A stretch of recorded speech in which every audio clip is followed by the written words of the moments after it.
Hopefully that stopped sharing. Hello, everyone. Welcome to today's webinar. Good evening. Selamat malam. Buenas tardes. Welcome to this webinar event. It's organized by the Center for Commercial Law Studies, Queen Mary, University of London, in particular by the Alumni Association from 3 different countries, Spain, UK, and Indonesia. Today's webinar title is Implementing Human and Civil Rights in Smart Cities to Achieve Sustainable Developmental Goals. So thank you everyone for coming tonight. In this webinar, I, Glinka from Melbourne, will be the host for today's webinar event.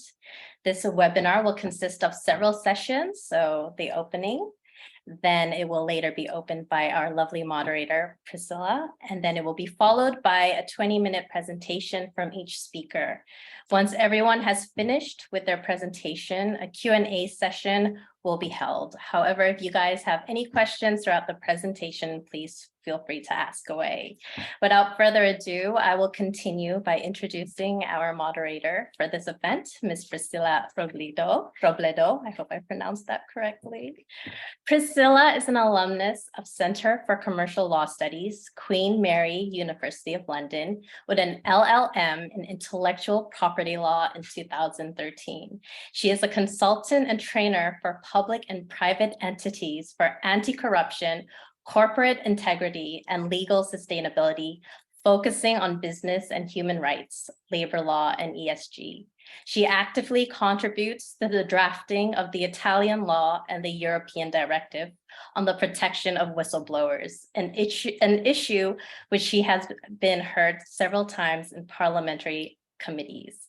She is a member of Anti-Corruption Board and 6 foundations, as well as a guest lecturer on corporate integrity, business, and human rights at the University of Milan. We are very privileged to have her on board. So from now on until the Q&A session, our moderator will lead the organization of this event.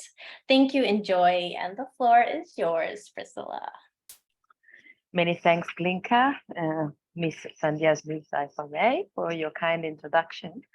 And I don't want to take a lot of time, but before getting into the topic of today, I also should be giving some thanks to some people that I will name now. So please let me, on behalf of the CCLS Joint Chapter event, Indonesia, Spain, and United Kingdom, organizing and steering committee, let me please express my gratitude by saying thank you, first of all, to all the people who contributed to the success of this event, where I will start from our distinguished speakers. So Mr. Firdausi Firdaus, University of Barcelona, Ms. Cristina Contero from Faya, Ade Attar from Money Plus, and Aleima Shahuna from Initiator Self-Care for sharing their knowledge, views, and experience to all of us in this event. I have a few more people to thank, but I will be quick, I promise. We really need to say thank you to the organizers such as Mrs. Zoe Schultz, Catherine Taylor Bennett, and Celia Blackway Phillips for the from the CCLS Alumni and Development Team in London for the technical and promotional assistance of this event. We are thankful to our colleagues from CCLS Committee Indonesia, Mr. Ausi Firdaus as the initiator and lead project for this event, Muhammad Iqbal Pratama for the flyer and all the communications, Ayu Mawarini from the promotional assistance, as well as the rest of the members of the CCLS Committee Indonesia chapter and community. We also like to thank very much all the colleagues that are joining in today. Mr. Roberto Munoz Rojo from CCLS Committee Stainless chapter, Roxana Pervingoffi, I'm hoping to pronounce these names right, from CCLS Committee United Kingdom for finding or approving the program of this event, the speakers, and for promoting assistance. Of course, last but not least, we also appreciate all of you guys, all the participants who kindly enough allocated their time to be here today with us. And of course, I think I am done with thanking everybody who contributed to the success of this event. But if I forgot any of you, you would please bear my forgiveness. We are talking today. Oh, well. Thanks, Guglielmo. Greetings from Vienna. In fact, I can see a lot of people here from all over the places in the world, and I think this is exactly what the Queen Mary community can bring about.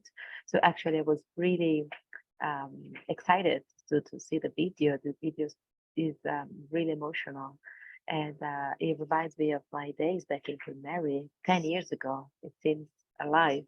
A lot of things happened. But it's really exciting to see that all of us coming from different years studying in Queen Mary are contributing to enriching our community of alumni.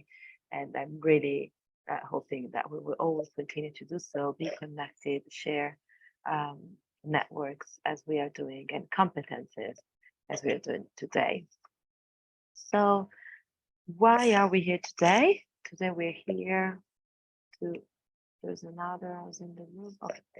Today, we are here to talk about sustainable cities.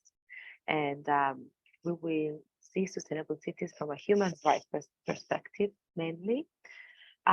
This is a really interesting topic, and I was glad that also invited me to moderate this event on this topic, because it seems, first of all, really interesting to me that we are talking about sustainable cities, and we have all shared a life and study experience in London, which is one of the most crucial cities in the world, one of the biggest cities in the world, where many of the challenges of sustainable cities come to life in London. So I am sure that besides the competence that our esteemed speakers will have, that competence will be also paired up with personal experience that have been, accrued by living in London. So very short introduction. So following the trend of urban lifestyle all over the world, which started from the Industrial Revolution, and once again, London is a clear example of Industrial Revolution. The role of the city in human lives is becoming more integral than before. The smart city, which relies heavily on technology, is seen as the solution for humanity that needs to overcome more challenges than it was in the past. So this is why the CCLS alumni chapters that we just mentioned, Indonesia, Spain, and the UK, I'm from Italy, but I'm borrowed for this event, decided to organize this webinar on implementing human and civil rights in smart cities to achieve sustainable development goals. With this event, we really want to kind of raise the awareness of people and give recommendations to the lawmakers and the policymakers on how we can actually make that sustainable challenge happen in cities. And there is one thing that came to my mind. So of course, when we talk about cities, and we talk about sustainability and sustainable development goals, we cannot forget that there is indeed one SDG specifically dedicated to cities, which is the SDG goal number 11, Sustainable Development Goal number 11, that talks about make cities and human settlements inclusive, safe, resilient, and sustainable. This is what the SDG is about. And then there are some more points that describe these SDGs, and they talk about many of the issues that come with living in cities nowadays. So the gentrification that comes with living in cities, and all the problems that come with it. So the increase of people living in cities makes it a challenge for the environment at large, and the environment can be seen in both, for instance, waste production and collection, and the amount of waste which needs to be managed properly and sustainably, as well as the air quality. Air quality is a really, really important issue because it's an issue that sits at the intersect of environment and human rights, or indeed a right to health. Yeah. We are talking climate change, of course, but we're talking about how climate change does impact and affect our daily life.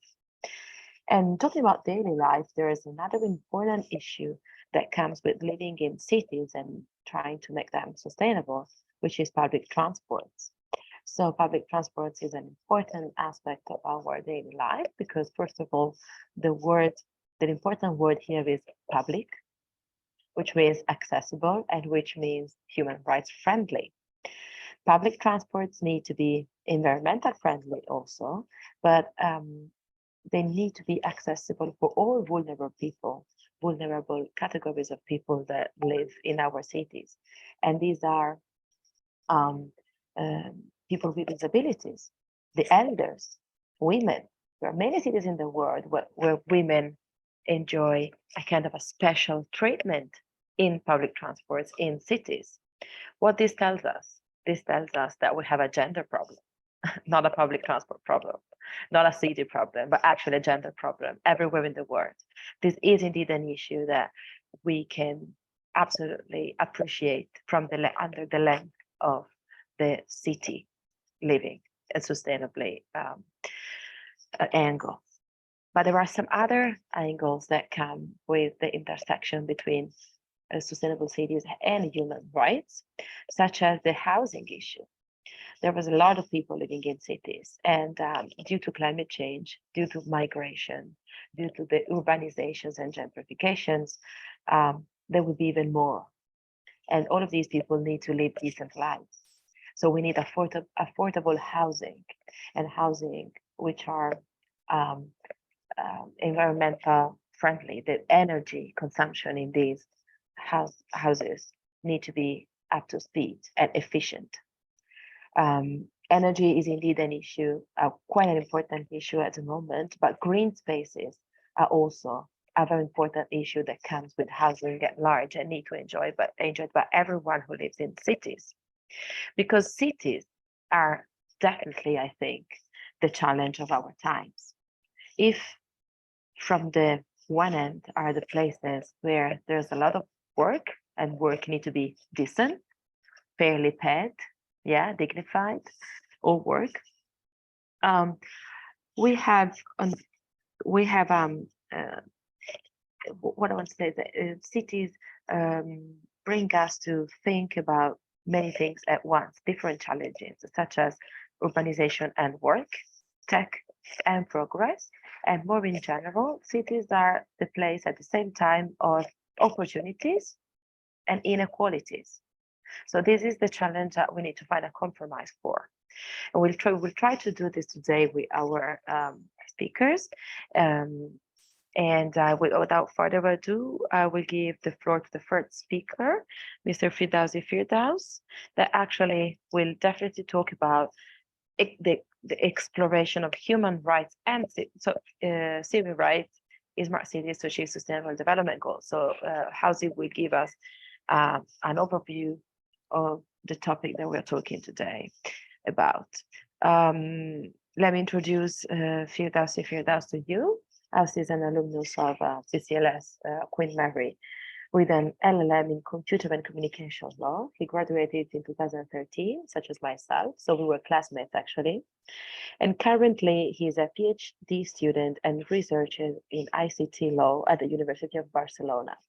But before that, he was a lecturer in ICT, Information Communication Technology Law, at the UNPAD in Indonesia, and where he taught cyber law, media law, telecommunication law, and a case study on law and technology, e-commerce law. Ausi was also one of the very few undergrad students of his generations in the faculty of law at UNPAD who pursued law and technology concentration during the undergrad programs back then until his graduation in 2009. Ausi was involved in some organizations in the ICT area, local and global, such as MASTEL, ISOC, and others. He was lead country of Queen Mary University of London Alumni Ambassador in Indonesia between 2014 and 2022. And he is currently the co-lead chapter of the co-lead of the Indonesia chapter of CCLS since 2020. So maybe I spoke too much, so I'll say the floor is yours.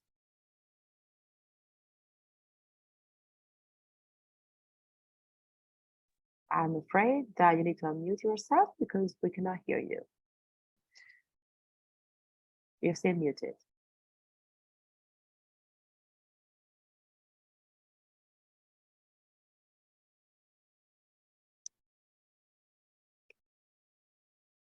You're still muted and I cannot unmute you. Hello. Hello. Test. Yes, Okay. we can hear you now. Can you see my screen, my slide right now? We cannot see your screen. Okay, wait. So share screen.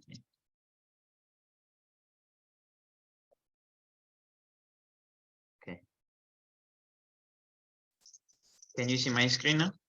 We cannot see your screen. Did you click on the share screen button in the bottom of the? Multiple participants can share simultaneously. All right. Who can share? Yeah. I think you should choose the other one so one participant can share at a time. Okay. Yes. Okay.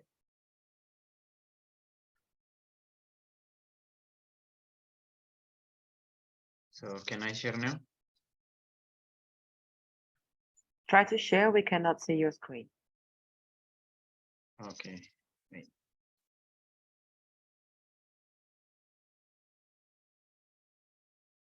While Alcia tries to do that, I invite you to share any thoughts you might have in the chat. After each presentation, we will take one, maximum 2 questions, should you be having some. And we will keep some time for a general Q&A at the end of the 4 presentations. But if you, while our speakers speak, oh, now we can see your screen.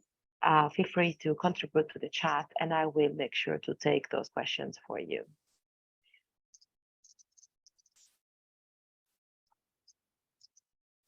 This one. Okay. When you, okay. Sorry for the delay, everyone. Thank you very much for the patience from everybody. Wait for me to start the presentation. Thank you very much once again for the introduction from Priscilla, including for the opening speech as well. Okay. In this occasion, I would like to do a presentation about the examination of human rights and civil rights in smart city to achieve sustainable development goals. Ausi, sorry to interrupt. I think you should open your presentation. Yeah, I did. Can you see my screen?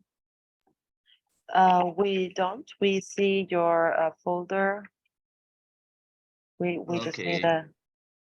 Is it just me or people? No, I think it's frozen. Yeah, Like, I can see the folder as well. Okay.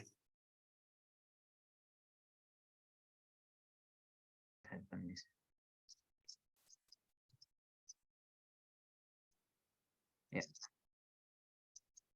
This one? yes. Okay, now we do. Awesome. Okay. Yeah, got it. Sorry, I'm very amateur in this. I'm not really there many times in front of Zoom. Yeah, so come back to with my start presentation. This is the background of my hometown Jakarta. This is the typical of central Jakarta area. Well, there are lots of room for improvement for Jakarta to be considered a success smart city, but this part where the picture is shown is quite good, isn't it? So let's continue to the next page. For this event, including my my session, when we are talking about smart city, yeah, in this context about human rights, civil rights, yeah, and SDG. So all of these four important part that actually interchanging each other and very much is related to each other, just for the purpose to give better lives for the citizen. I think it's also the ideal is the purpose of smart city is to create a better lives for the citizens, right? Although what is written and then what is in paper and in the reality is often not the same, but we only hope for the process to get better and better, because the trend of smart city, it just happen everywhere. Whether the smart city start from the city that's already built or the city that actually just start from the scratch, like the new capital city of Indonesia in the future. It's built from the scratch and it's based and it will be implementing green smart city planning. So human rights is basically, because I'm speaker will introduce what is human rights, is basically is the right that is received by everybody, yeah, wherever they come from, yeah, wherever they come from, and no matter they are come from, no matter their ethnicity, race, their ideology, and so on and so forth. Yeah.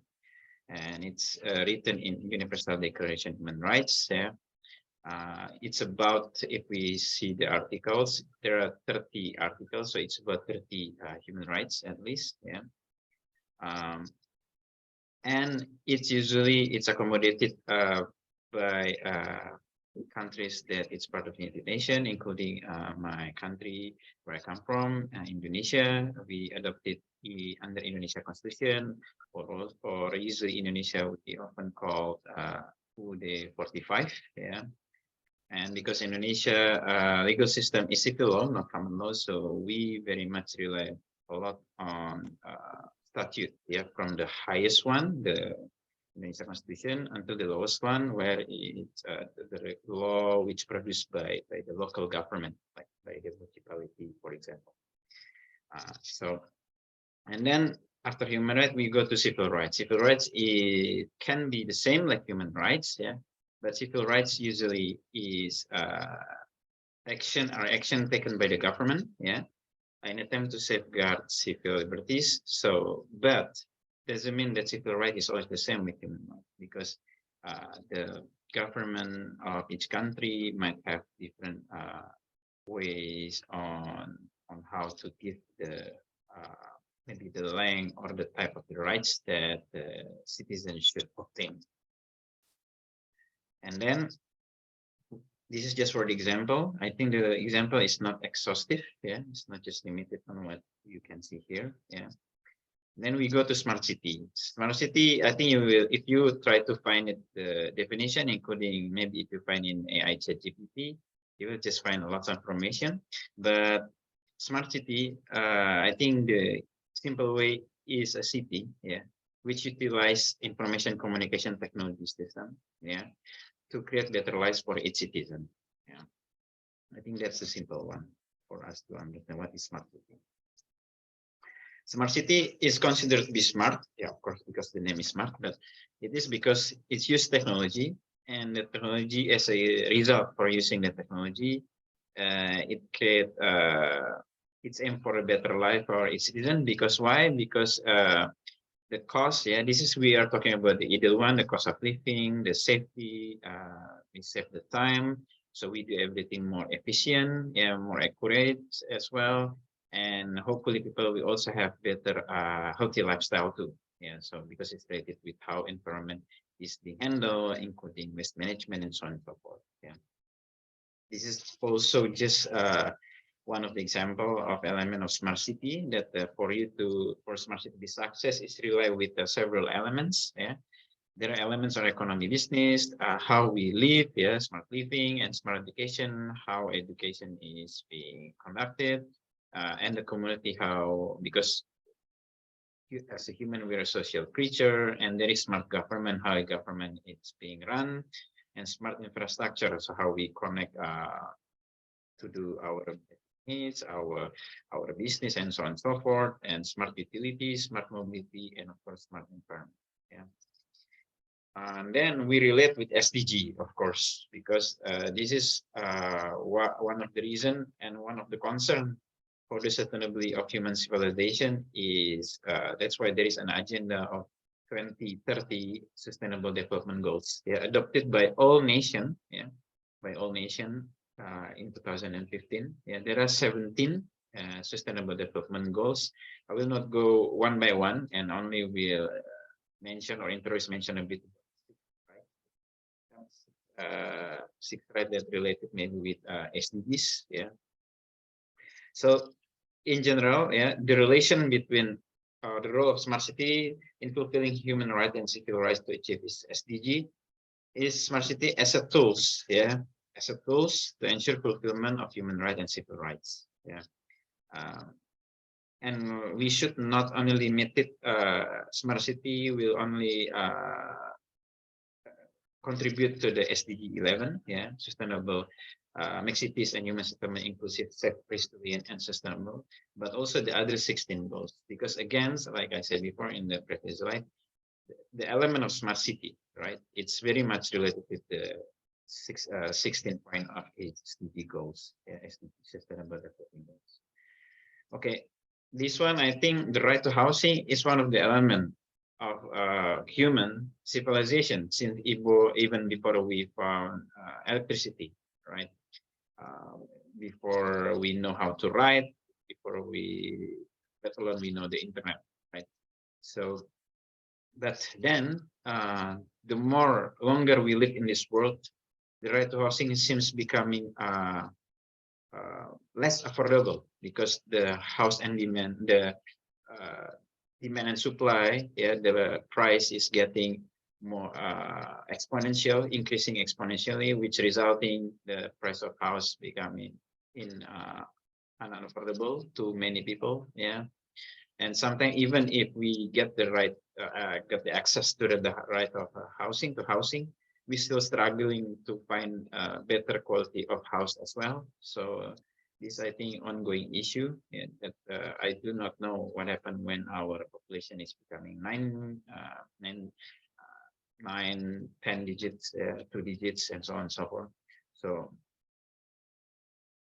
it is actually acknowledged, of course, by UDHR, Universal Declaration of Human Rights, yeah, because 17 and 25 will not go to details here, yeah, but it's just to show how much that it is very important, yeah. And even in Indonesia, we also acknowledge in various type of law and regulation from the constitution, and then go down to the, for example, law number 11 and 2020. This is on job creation. This is one of the recent one, yeah. So I think to improve the property sector, yeah, but also at the same time to give more access to the right to housing, yeah. So I think the right to housing is very important. It's, if I borrow from the expression, maybe people often heard, my home is my paradise, or in Arabic people say it, baiti jannati. So my home is my paradise. So this is becoming more utopia in the future if we don't tackle this issue more seriously. And this is not only happen in a big population like Indonesia, but also in countries all over the world. Yeah. So solution, of course, there is more fun. There is more working together from multi-stakeholder, including from private institution, but let's not be deceived by the working together should not make the smart city, the housing in a smart city context here becoming more exclusive, because there are examples already where smart city, when it's being implemented, apparently become less affordable for people. So apparently it's not consistent with the ideal goals. So one of the key problem is this, to make the housing, the access to the right to housing is becoming affordable, but the reality is become less affordable. So then right to education. Right to education, without doubt, is one of the most challenging part in fulfilling the right, because now we are not talking about giving the access, but also how the education itself can adapt with the disruptive technologies. For example, we know that in the past 2 months or even more, maybe for some people that already aware with AI ChatGPT, that how we are going to assess our student, yeah, when everything can be done with just texting, asking the AI, and then AI just do every stuff. So there are lots of things must be desired here, like how our access to education will result in more than just formality as a title, but also we will get the skill that enough to make us survive, yeah, as a human, not just as individual, but also as a collective, as a nation, and so on and so forth. So this is a very big challenge for us, for everybody, not only in developing country, but also for developed country as well, because we might need to have war, not yet like in Terminator or any kind of sci-fi movies, but yeah, we know that just start. Yeah, the era is just start. Of course, there is a international convention from EDHR, and I will not go one by one, yeah, with this. So we go Indonesia as well. We have Indonesia Constitution, Article 28, yeah.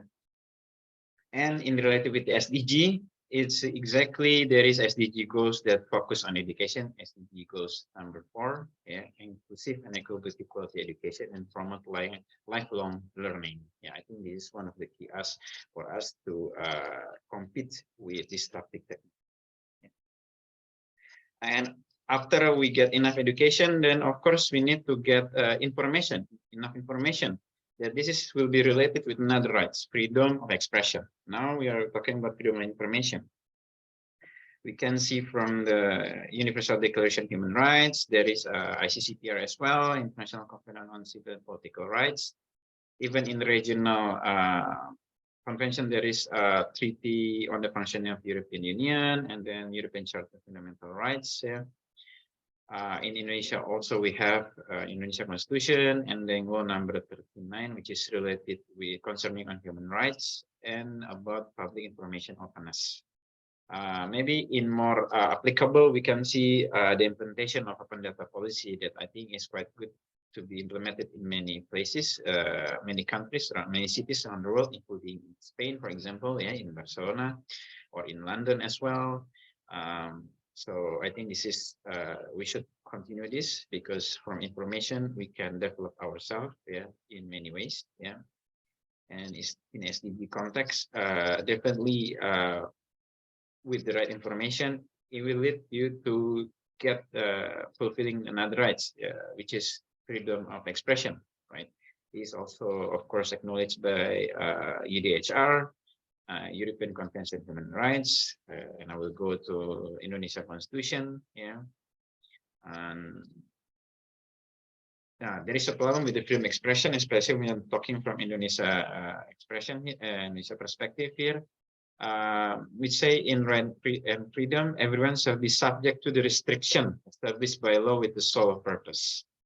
So to respect the rights and freedom of others to meet the demand in accordance with consideration of morality, religious values, securities, and public order. Well, I think this is good to limit extreme freedom expression that might create Pandora box, yeah, to the society. But this also give the tools to be abused, to abuse this article for the people who want to stay being critical to the government or to certain groups and so on and so forth. So I think the key in this, it will be consistent legal enforcement, yeah, how law is being enforced, yeah, so that this Article 28, yeah, which should, I think the aim is to limit unnecessary freedom expression, yeah, because freedom without limit is a chaos, yeah, but if the limitation is being exploited, it will also be abuse other people's rights too, especially freedom expression. Okay, so and freedom expression will be related directly with the element of smart city, in particular smart citizen, how we connect with others, right? Because human as a social creature, we interact with each other. And this is also important. The right to religious freedom, it is actually acknowledged internationally too in Universal Declaration of Human Rights. Yeah, there are several here that I will not mention. For example, Commission on Human Rights Resolution, Committee General, and so on and so forth. ICCPR, of course. Yeah. Indonesia, of course, in our constitution. Yeah.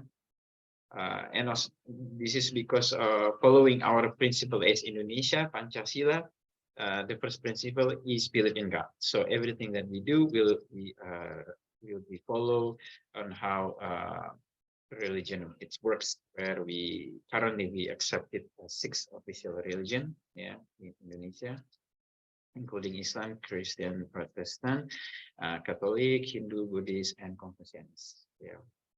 The problem with religious freedom is how we balance.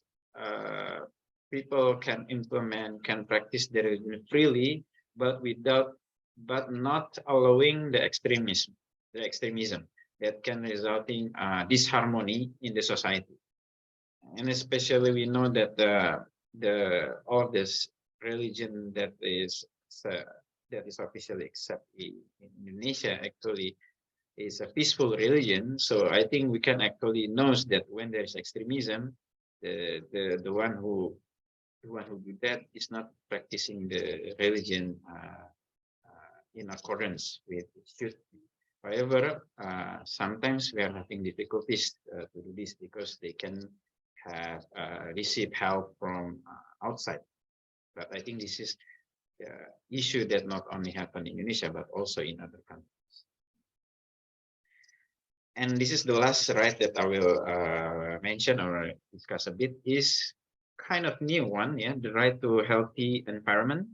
Because if we see, if we see from UDHR, it looks like a long time ago, because Article 25, Section 1, everyone has the right to standard living. Yeah, but about the healthy environment itself, it is actually the resolution just produced in 2029. Yeah, and the General Assembly at this fundamental human right in 2022. So it's quite recent, this one. Yeah, and the special rapporteur, yeah, John Knox, produced framework principle on this right. There are 16 that probably think that it's only about physically environment, but actually it's not. Yeah, there are many things about safe, about discrimination even, yeah, because healthy environment is not only you feel healthy from the outside, but also from the inside. That's why you need to feel safe. Yeah, you need to feel that you've been accepted, for example. Yeah,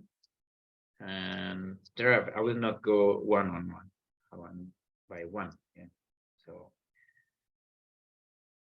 yeah. So in related with smart city, yeah, in related with smart city, this right to healthy environment that is very connected with many SDG, yeah, like SDG 10, reduce inequalities, decent work and economic growth, SDG 8, SDG 7, SDG 6, clean water, SDG 5, gender equality, and SDG 3, health and well-being, even the most ambitious one, no poverty, right? Because from fulfilling the right to healthy environment, efficiency of energy can be achieved, as we know that energy is also one of the determined climate change that becoming hot issue to our society these days. Yeah, As we know, there are so many strange that happen in our nature nowadays. There is an earthquake suddenly, there is flooding that usually never happen in certain country, and so on and so forth. So yeah, and then when we are talking about smart city, of course, I think it feels strange if we are not talking about the transport system. So right to healthy environment is also means the good public transport system, where people will not experience traffic jam, and people will spend less to in order for them to fulfill the freedom of movement. Yeah, yeah. I think yeah. Okay, last challenge, solution, and conclusion. So to conclude my presentation, we should not make smart city as another I don't know how do you say it, a dream that never become reality, especially to achieve its goal to create better life for its citizen. And we should always aim for the ideal one, where it should be inclusive, right? That's why we need the multi-stakeholder participation since the beginning. Yeah, because the trend for people to live in the city will just getting increasing. So we can imagine if the growing of smart cities is not follow by the goals that they want to achieve, where it should be more affordable.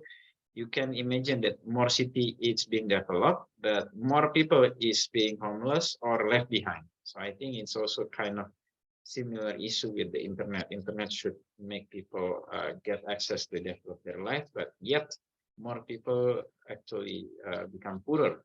And then I found it's amazing that actually not over 50% in our planet now, the humanity that can get access of the internet. So it means half of us is still disconnect from the internet. So you can imagine how many people are still left behind, because from the internet we can get a lot of things, especially information how to develop ourselves.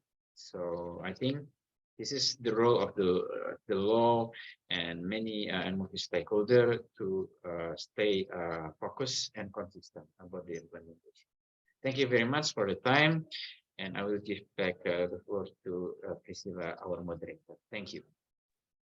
Thank you, Ausi, for your clear overview and also for respecting the time. I asked you 20 minutes. Super, thank you for that. While you are de-sharing your screen, I can see there's a question, but before I just wanted to comment that I have really liked your concept of smart cities as human rights habitats. I think that this is exactly like the framework in which we should be, thinking about this topic. And I was also pretty, the education argument that you brought over made me think about COVID and about the fact that we are coming out very difficult years for kids in education, where technology played a role in bringing education to them because of COVID. But surely that also meant that many kids that were far from the tech tools were also denied the right to education. So I invite also other speakers to think about the COVID impacts in cities as we progress with our discussion. And so the question that Guglielmo raises, how about the risks involved in data collection of citizens within the smart city concept, because they could be misused or even abused? I think it's a comment that lets us really easily into the second speech of today by Ms. Conte-Maga, by Christina, because Christina will talk about exactly about this, about the interception between smart cities and privacy.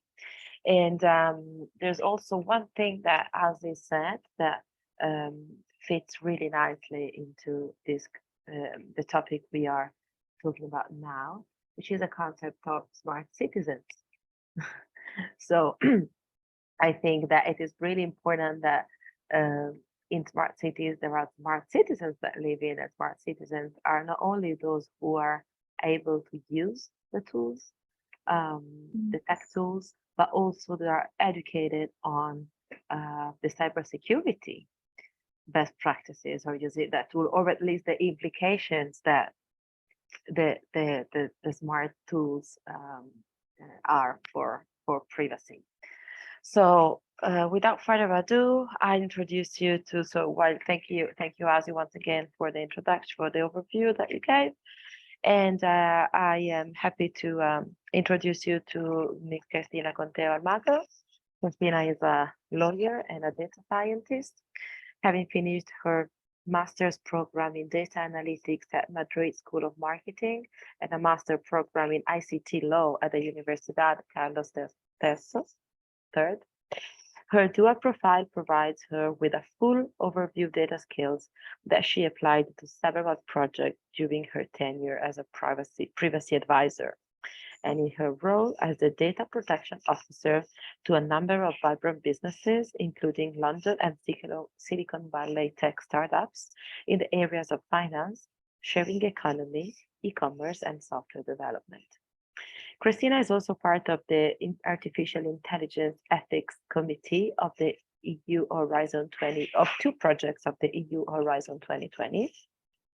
And before working at Afaya, Cristina worked as a project manager at an international trade company based in Vietnam and participated as company's defense counsel in the Madrid Court of Arbitration for the resolution of e-commerce and e-advertising disputes.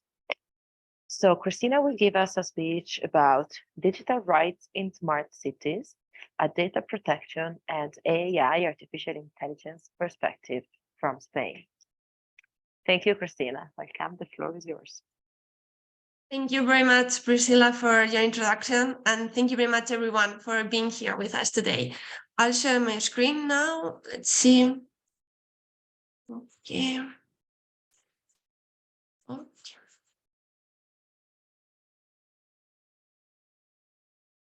So let's go to the beginning. Can you see it? Yes. Yeah, perfect. Great. So yeah, as Priscilla said, my presentation will be focused on data protection and AI and how this impacts the smart cities, because we consider that these two elements are crucial, in terms of how smart cities should be designed and how this should be approached in order to meet their goal of being really beneficial for the individuals and for the citizens.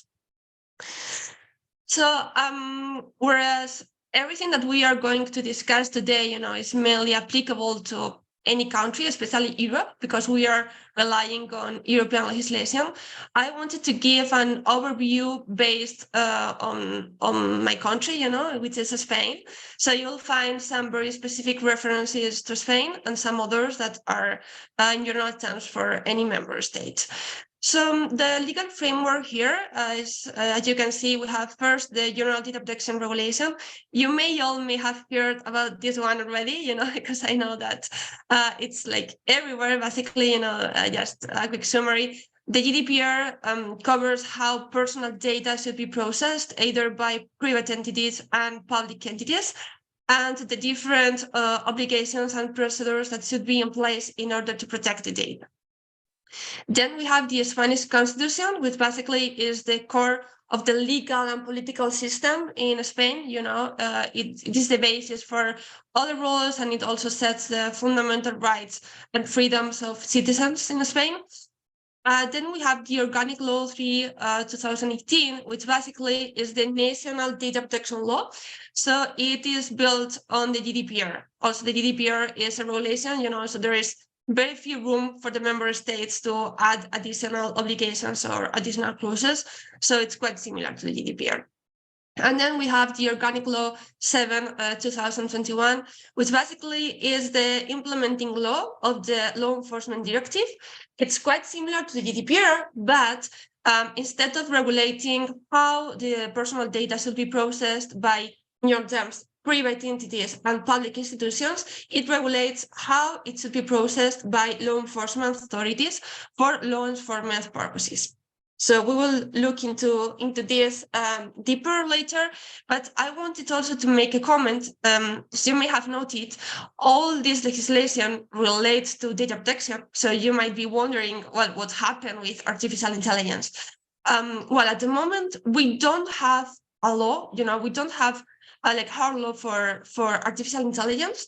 We only have a proposal for a regulation from the European Union, which is the artificial intelligence regulation, which basically, is trying to set how this should be regulated and how different obligations should be met by the different stakeholders operating in the artificial intelligence file. But at the moment is only a proposal, so this is why I didn't include it, but we are going to talk about it later. So, well, first of all, I put this table here because I think it provides a clear overview, about the data categories that might be involved in smart cities. Because when we think about smart cities, we know that huge amounts of data are processed.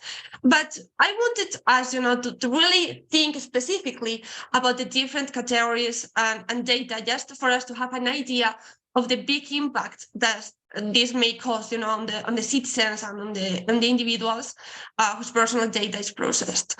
So we have, data from infrastructures, as you can see here, traffic data, waiting times, smart cars, environmental context like climate and weather, pollution, waste management, citizen civil information, census, election work, education and health. This is quite related to what Firdausi was mentioning before.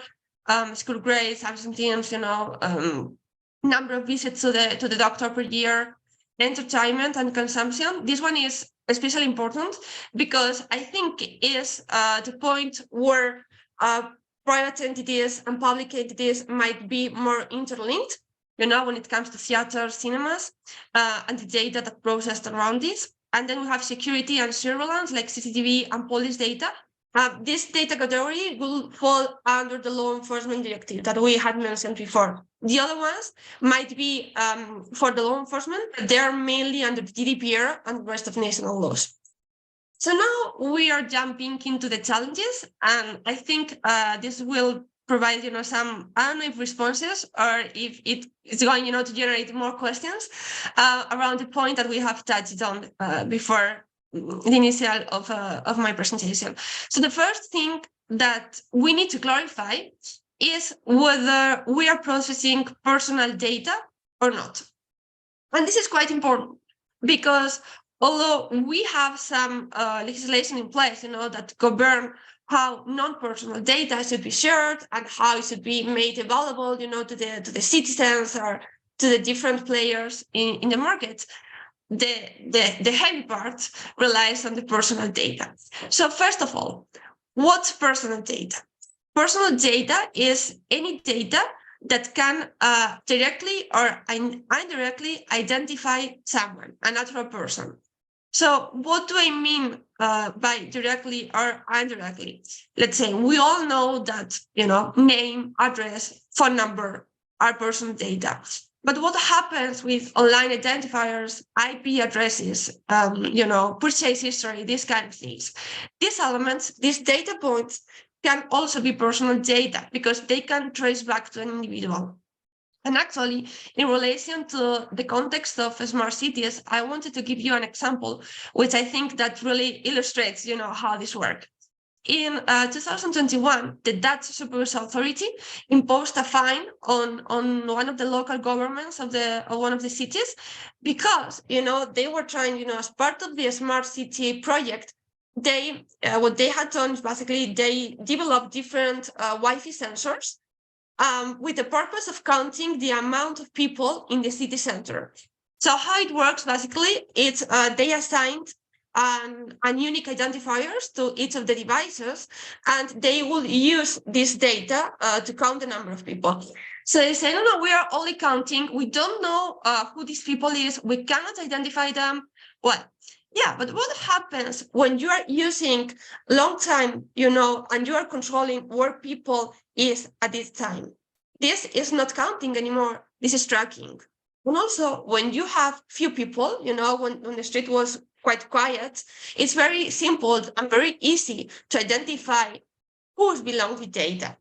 Not to say or not to mention that if we have data, for example, when someone arrives every day at some place at 8 in the morning and they leave at 5 in the afternoon, you may infer some data from this. You may know that they are working there, and this is personal data.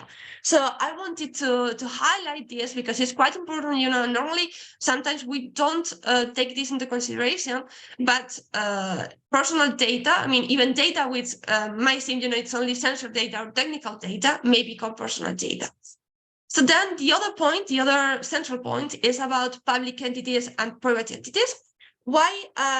What do I want to highlight this? Basically, because it's true that the GDPR and the national legislation apply both to both organizations, to both types, but not in the same way. The requirements are the same, but the way and how they are implemented are not. For example, with public entities, it's mandatory for them to have a DPO, a data protection officer. When it comes to private entities, it's not always mandatory. It will depend on whether different thresholds are met. Then when it comes to public entities in relation to the lawful basis for processing, it's not normal that they rely on legitimate interest, because there are other lawful bases that are more appropriate, for example, public task. And also one which is quite important, which is about consent, because we all have on our head that consent is one, like the main lawful basis. It's not true, but it's one of them. We have 6 lawful bases. It can be contract, legitimate interest, consent, public tax, etc. But it's true that consent is an important one. So when it comes to public entities, for example, normally consent will not be a valid lawful basis. Why? Well, because in order for consent to be valid, it needs to be freely given. And in the context of public entities, governments, and citizens, it is considered that it's an imbalance of power. So normally, this lawful basis is not used in this context. So now, digging deeper into the challenges, what happens here? Well, a lot of things really. Some of them are only related to data protection, but some other also overlap with artificial intelligence.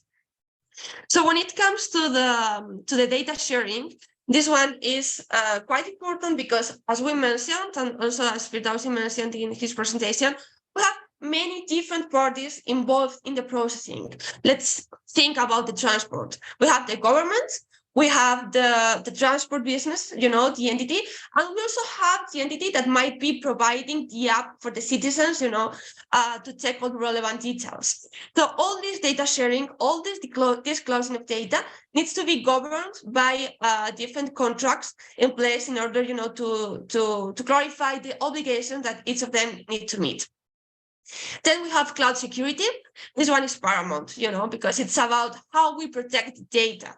And we need to ensure that the data is protected against any breach of confidentiality, integrity, or availability. And this is done through security measures that need to be designed and implemented. We need to have an action plan before we actually start with the operations. Then we have profiling. Profiling is basically, any processing activity that allows the controller to evaluate the behavior of the data subjects and try to make some predictions, about what's going to happen. Profiling might have different ways to do this. It might be a profiling that doesn't have a huge impact. For example, let's say about targeted marketing and tailored marketing. In some cases, this can be a sensor profiling as well, but not always. But then we have other type of profiling that actually may have legal implications. For example, profiling that have consequences over work, over the professional life of the citizens, or relating to health, or to the granted of credits, this kind of thing. So it's important to take this into consideration as well. We have transparency. The principle of transparency requires that any processing activities, anything that is done over the personal data of the people, in this case, the citizens, is made public. The citizens, the data subjects need to know what's happening with their data, for what purposes, what categories, who is being shared with, to which countries is being transferred. And when it comes to smart cities, sometimes this is quite difficult to handle because let's think, about people who is walking over the street, and then we have these Wi-Fi sensors. How is these people getting the information about what's happening with their data gathered through the Wi-Fi sensors? It's difficult. Then we have discrimination risk. Because when we process high amount of data, we need to take into account that anything that we do need to be accessible and need to be clear to anyone. This is on the one hand. And on the other hand, we need to be careful that when we are, for example, building algorithms with the data, we need to be careful that the data has quality enough, just to not address to any problematic decisions in these areas, in this area. Then we have artificial intelligence. I'm not touching this one now because we are going to explain it later. We have data subject rights, according to GDPR and other legislation, the data subjects have the right to have their data accessed, removed, rectified, rejected. There are a couple of them that might not be that relevant as portability and some others, but I wanted to have the idea of how difficult this is to manage in a context where we have that many different players and where the provision information is tricky. We need to find a way to make this meaningful. Then we have the secondary uses of the data.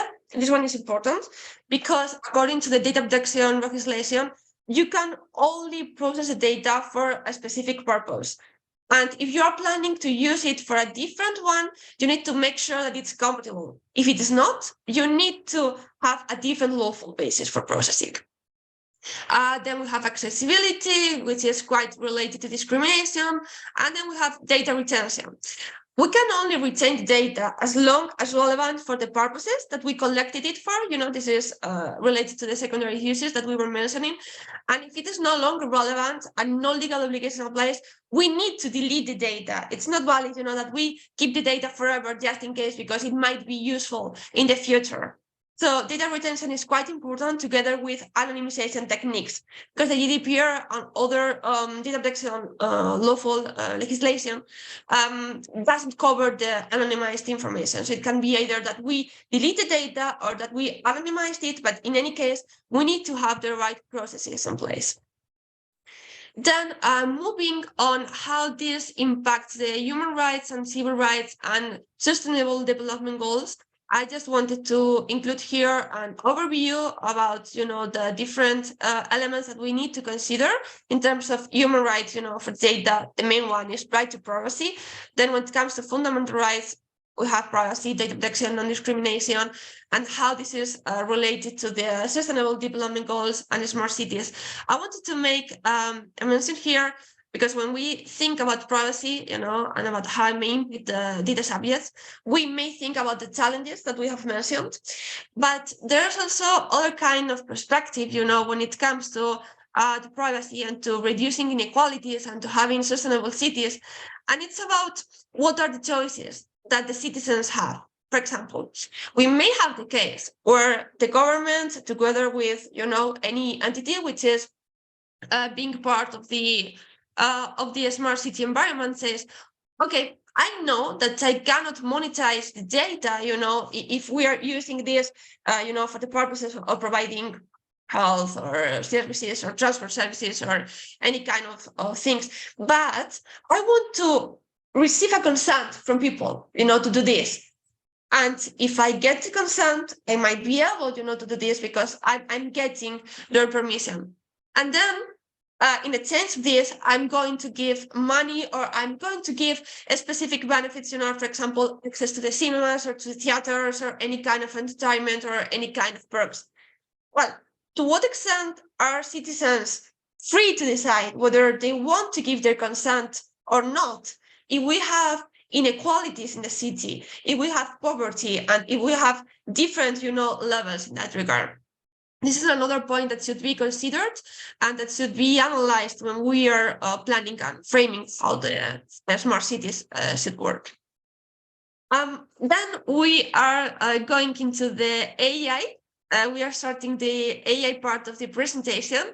I know that this is looks crazy, but it was on purpose. This is because I wanted to show how AI may impact everything and how everything can be interlinked. So it's not that AI, artificial intelligence, have a specific impact in a specific right that then has consequences in any fundamental rights or or decisions on the smart cities.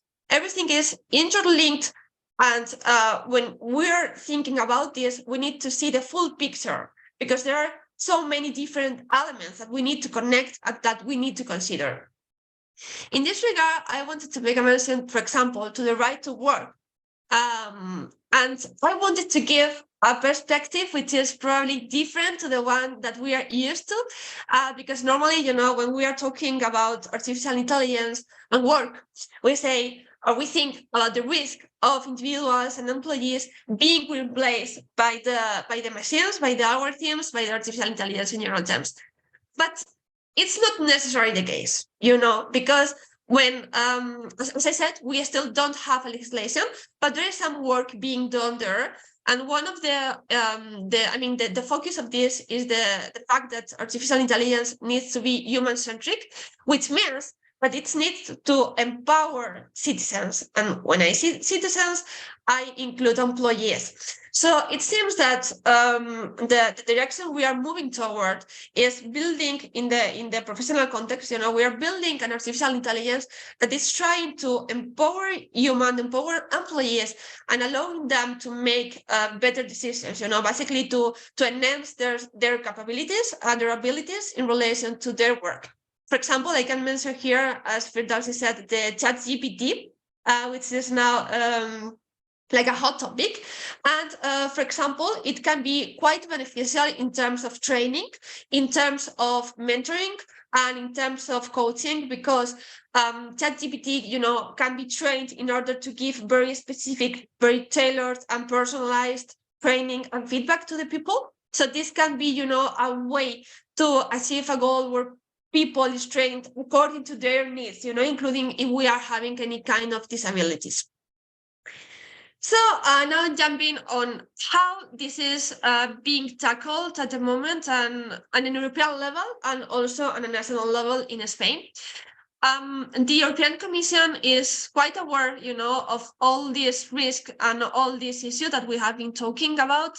And what they have done, they have appointed a specific group, which is called the Artificial Intelligence High-Level Expert Group, that basically they have the task to see how artificial intelligence needs to be framed in the European Union.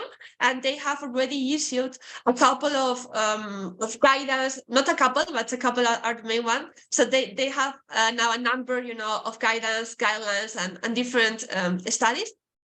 The main ones, as I said, are the ethics guidelines for trustworthy AI and the assessment list for trustworthy AI. So what you see here is like the logic that they have followed in order to draft these ethics guidelines for trustworthy AI, because trustworthy AI is defined as AI which is ethical, which is lawful, and which is robust. So one of the main pillars, as you see, is ethical. What does it mean to be ethical? It means that it needs to respect the human rights and it needs to respect the ethical principles. So combining this all, we have the requirements that need to be met by trustworthy AI systems, which basically, as you see here, are human agency and oversight. This means that artificial intelligence need to empower human beings and they need to have proper oversight mechanisms, as for example, human in the loop, human on the loop, or human on command. Then we have technical robustness and safety. Basically, we need to make sure, that the systems are safe, and we need to ensure that we have a fallback plan in case something goes wrong, because things can go wrong, even when we have tested it a number of times, we need to have an incident plan in place. Then we have privacy and data governance. We need to see how the data will be protected and what mechanisms we have in place in terms of data governance. Then we have transparency. Basically, these are requirements on traceability and explainability, how we are going to explain how the AI works in order to make it in clear and plain language for the people, for the citizens. Then we have diversity, non-discrimination, and fairness. This is about avoiding any unfair bias and also about making the systems accessible to anyone, regardless of their age, of the country where they are coming from, of their, level in the societal and other contexts. So we need to make it accessible for anyone.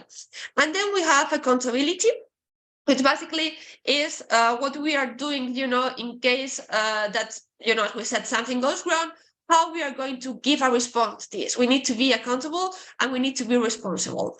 In Spain, we have the National Intelligence Artificial Strategy, which basically is defining how Spain and the government can help the SMEs and the different hubs and startups to develop systems, artificial intelligence systems, in compliance with all this that we are doing.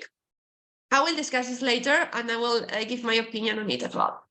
So now I wanted to talk about the approaches on how we are going to solve these challenges, how we are going to make the artificial intelligence and the data fit into the regulation and fit into the most beneficial approach for the citizens. Well, here I wanted to say, probably this is also a different view, but I wanted to say that we need to rely on what we have already. I mean, I know that artificial intelligence is not a new technology, but we are now living a moment where artificial intelligence is used for new purposes and in a way that we may not fully understand, because they were not common in the past.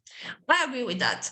But I also wanted to highlight that we already have mechanisms in place and we have tools in place that allow us, to mitigate those risks that may arise. Of course, we are not fully prepared yet, but we have means to be prepared.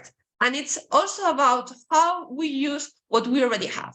So, for example, here, I think one of the main elements that need to be considered when we are developing a service or a product in a smart city using artificial intelligence and processing huge amounts of data is a joint artificial intelligence and data protection impact assessment. The data protection impact assessment is already a requirement of the GDPR that needs to be in place whenever the processing may involve a risk to the rights and freedoms of the affected data subjects. So what would we achieve by doing this? Basically, with this kind of assessment, we are analyzing the different context in which the AI is going to be used, not only the planned purposes, but also the secondary uses and the purposes that may be triggered, once the system is in place and once it is operating. We are going to analyze which data categories are there, what are the safeguards that are in place. With this combination, with this analysis, we are going to come up with some recommendations and mitigation measures, to see how we can reduce the impact on the citizens. And in some cases, if it is not possible, we need to notify about the processing to the supervisory authorities, which will help us, when I say us, it's the different stakeholders, on doing this properly.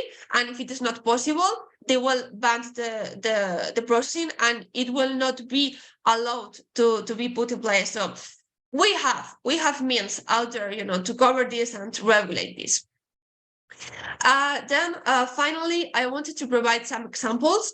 In Spain, we have these two projects. One is Digital Barcelona Plan, whereby they put in place like the basis for making Barcelona a proper smart city. And then we have Decide Madrid, which is basically a platform where the different citizens were able, to interact and provide, make different suggestions, and provide their views. what's my opinion around this? I think these kind of initiatives are great and they are necessary, you know, for the citizens to be engaged with the smart cities. But in my opinion, they don't fully solve all these concerns, especially in terms of transparency and in terms of how we communicate what's happening, what data we're processing, and which kind of AI is already developed and deployed in the smart city.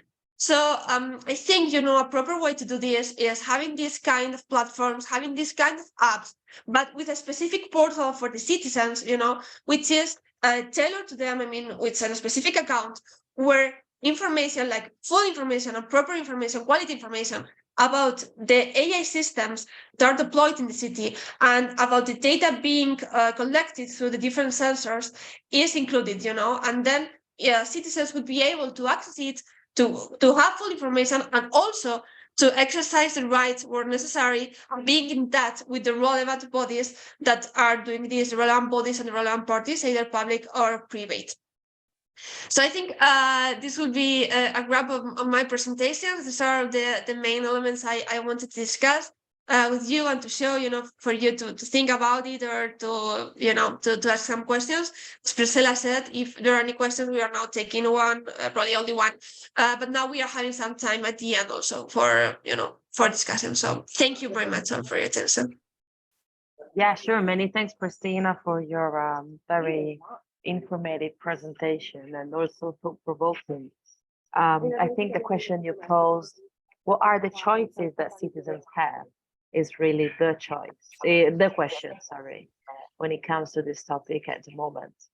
And the reason is that, of course, and this is also to build upon Guglielmo's comment, the relationship, as you rightly said, between government and citizens is indeed unbalanced in terms of data collection.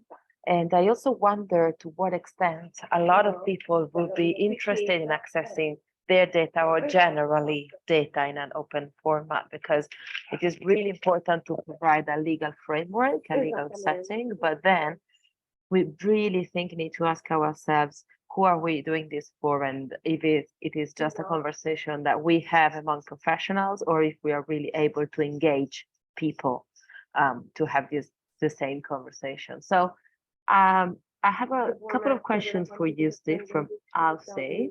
I would take the second one because I think it is more general and not just focusing on Spain. Do we need regulatory impact assessment in order to tackle data protection and AI in smart cities?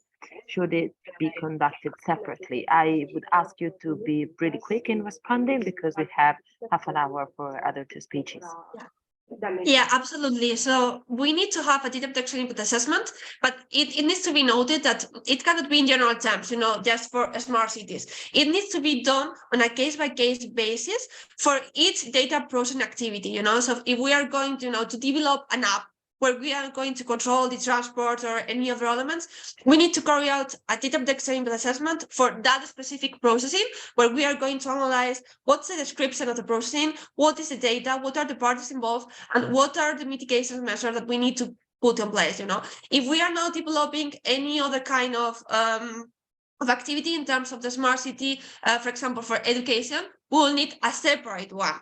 So it's very important that we really broke it down into the different processing activities, because each of them will involve different data and different purposes. And both the data and the purposes will address, you know, to the results of whether this high risk can be accepted or not.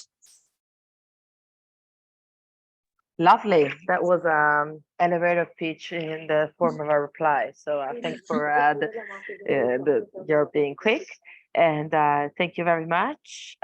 We now go to the third topic of today, which is also pretty technical. It's a very specific angle, and the angle is the legal regime in the UK and readiness for human rights law in digitization in a smart city context. And this topic will be given by our third speaker, Mr. Ahed Attar. Ahed is a an alumnus of CCLS Queen Mary University of London with an LLM in human rights law. So I guess exactly the right point of this webinar today. He graduated in 2013, so he was also a classmate of mine and of Aussie. Since completion of his LLM, he has been working in litigation in the UK, gaining experience of handling claims in niche specialisms, industrial deafness, and PPI pleading. These areas of law are regulated by case law and statute. He has built up more than 9 years of litigation experience through his career and has qualified as a solicitor at the start of 2020.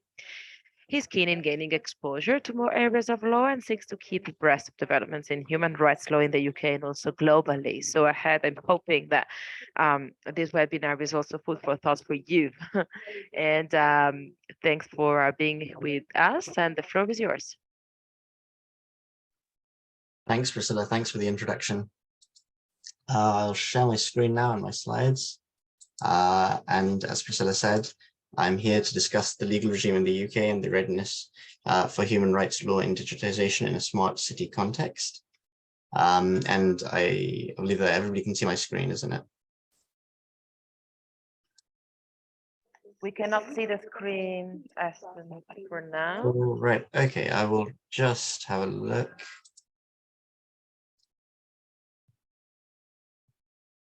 Yeah. So I'll just go back to the beginning. And now I think everybody can see the screen now, isn't it? Exactly. Yes, confirm. Yeah. So like I was saying, the legal regime in the UK and readiness for human rights law in digitization in a smart city context is my topic of discussion today. And just as an introduction, looking at Article 22 of the United Nations Declaration on Human Rights, this article of the UNDHR illustrates the importance for individuals who are part of adherent countries to the UNDHR to ensure their dignity by ensuring their economic, social, and cultural rights are protected through the article and through the declaration. And now I'll look at human rights within the UK. Since the Human Rights Act 1998 has incorporated the European Convention on Human Rights, and this document, the European Convention on Human Rights, does overlap with the United Nations Declaration on Human Rights in a number of aspects. So that protects the UNDHR, and there's that overlap. And historically, the Human Rights Act 1998 has protected individuals' rights in line with the European Convention. However, now seeing as the current legal landscape in the UK with Brexit has opened up areas for changes, and the Bill of Rights has been introduced in Parliament and is currently undergoing consultations and debates. And the bill does ensure that the European Convention on Human Rights is protected and remains enforceable in the UK. However, there are changes which do affect and do damage to an extent individuals' rights, such as, for example, a permission stage, whereby individuals, the Bill of Rights would introduce a permission stage, whereby individuals would need to show that they have or would suffer significant damage due to a breach of their rights.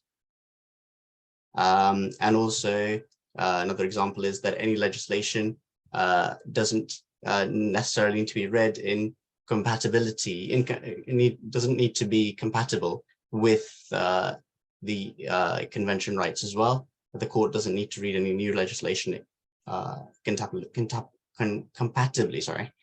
with the rights. And so these changes from the Bill of Rights could impede individuals and people's access to justice. And so there needs to be a bit of thinking on that, is what I would suggest, to ensure that people's rights are protected in the UK and their convention rights are ensured, and that there is access for them to bring claims if their rights have been breached, and not necessarily just where they have suffered significant disadvantage. And also there is a question of what is significant disadvantage. I mean, we'd need to see about case law as to how that is interpreted. And so those are a number of different hurdles that could be introduced through the Bill of Rights. And so the current regime with the Human Rights Act 1998 needs to be protected, and that needs to be taken into account more with the Bill of Rights going forwards. And now I'll look specifically at the UK's approach to human rights and digitalization in a smart city context. So the UK's approach to human rights and digitalization.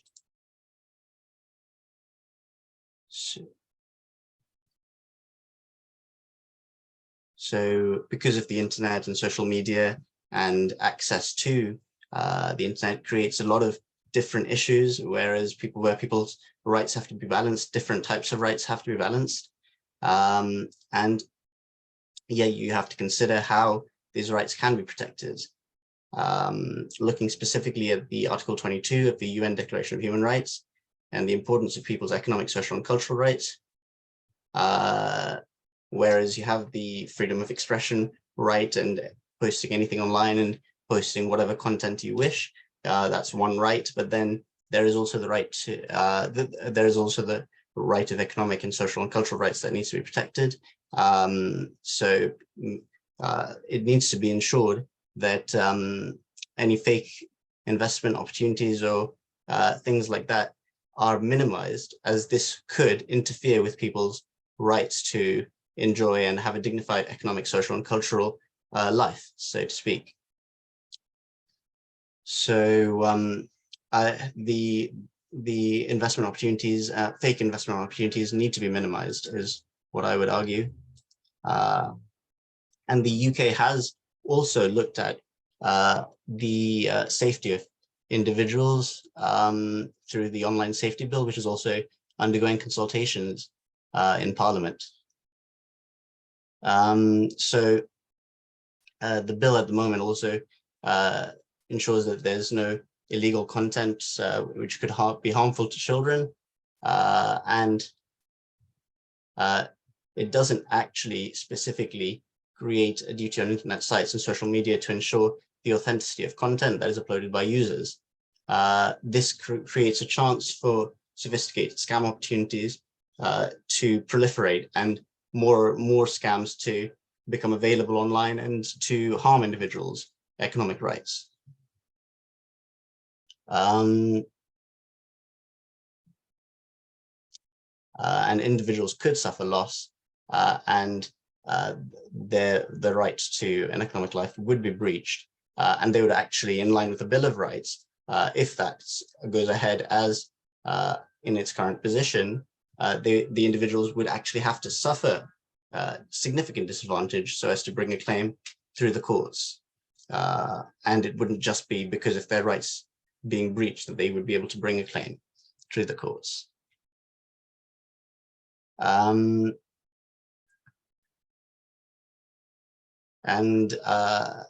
the state itself could arguably be breaching its obligations under the UNDHR by not imposing a duty on social media companies and internet sites to authenticate content, and including investment opportunities created by users. As I understand, through the consultations, the government has listened to experts such as Martin Lewis, the founder of moneysavingexpert.com, and it is tackling this issue. However, there needs to be specific legislation in place and legislation in place to ensure that the individual's rights are protected, and that there is no gaps whereby scam artists or people trying to create fake scams and fake opportunities that can go through the legislation, and there's no sort of gaps for them to escape and create online content whereby people could fall prey to that. This online consultation in terms of the Online Safety Bill does discuss the fraudulent advertising but it also needs to cover all areas. And so the government would need to work with experts such as Martin Lewis and other banking experts to ensure that all bases are covered and that there is no gray areas for individuals to create content which could harm users' economic lives. Now I'll look on to the Sustainable Development Goals and how this overlaps with the UNDHR and the UK legislation. So the UK, alongside other countries, have pledged to work towards the 17 Sustainable Development Goals, as mentioned by Auzi. And so I will look specifically at goals 10 and 11. So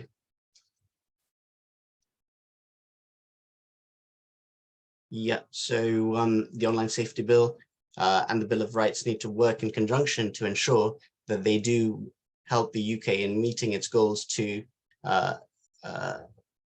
comply with the Sustainable Development Goals. And so looking specifically at Sustainable Development Goal 10, this would be to reduce inequality within and among countries, and Sustainable Development Goal 11 is to create a safe, inclusive, and resilient and sustainable environment. So the Online Safety Bill and Bill of Rights could foster an environment where scams could thrive, or so it needs to be ensured that there are no gray areas, like I did discuss before. If there is opportunity for people to create fake online content, this could increase inequalities and people could suffer economically. And there would be an unsafe online environment as well, which would prevent the UK from complying with Sustainable Development Goal 11. So the Bill of Rights needs to be in a format which is very similar to the Human Rights Act, is what I would suggest. Now looking at the smart city, Manchester, where I am at the moment. So the Manchester's digital strategy is to create an inclusive, sustainable, and resilient smart city. And it's recognized as the second digital city after London. It has is the prime location for financial technology. It's 34th, ranked 34th globally in the Global FinTech Index by Findexable. And it creates an environment where people and organizations can interact and facilitate a support network for startups and scale-ups and skills providers and tech meetups. So with Manchester's digital strategy, it creates opportunities for people to invest, and it's a legitimate opportunity. So if people can have this legitimate opportunity available to them, they won't need to resort to any online advertisements or online content, which could be of a dubious nature and which could affect their economic lives as well. And because of Manchester's digital strategy, this would help the UK overall to meet its obligations under Article 22 and Sustainable Development Goals 10 and 11.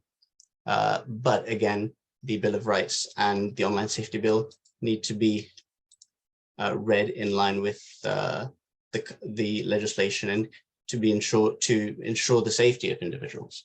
And so just to conclude, to ensure that all individuals can realize their economic, social, and cultural rights in line with Article 22 of the UN Declaration of Human Rights, I would propose that the Bill of Rights is amended so that it's more closely aligned with the current Human Rights Act 1998, and the Online Safety Bill should place a burden on internet sites and social media companies to ensure that content is authenticated and legitimate investment opportunities are only accessible to public online. And in line with that, I would say that the social media companies should have consequences for breaches. And so if they do not sort of ensure that any investment opportunities are authentic, they should face actual significant consequences. Otherwise, the legislation would be ineffective. And so this does need to be balanced, like I mentioned previously, against the freedom of expression, but that's a discussion for another day.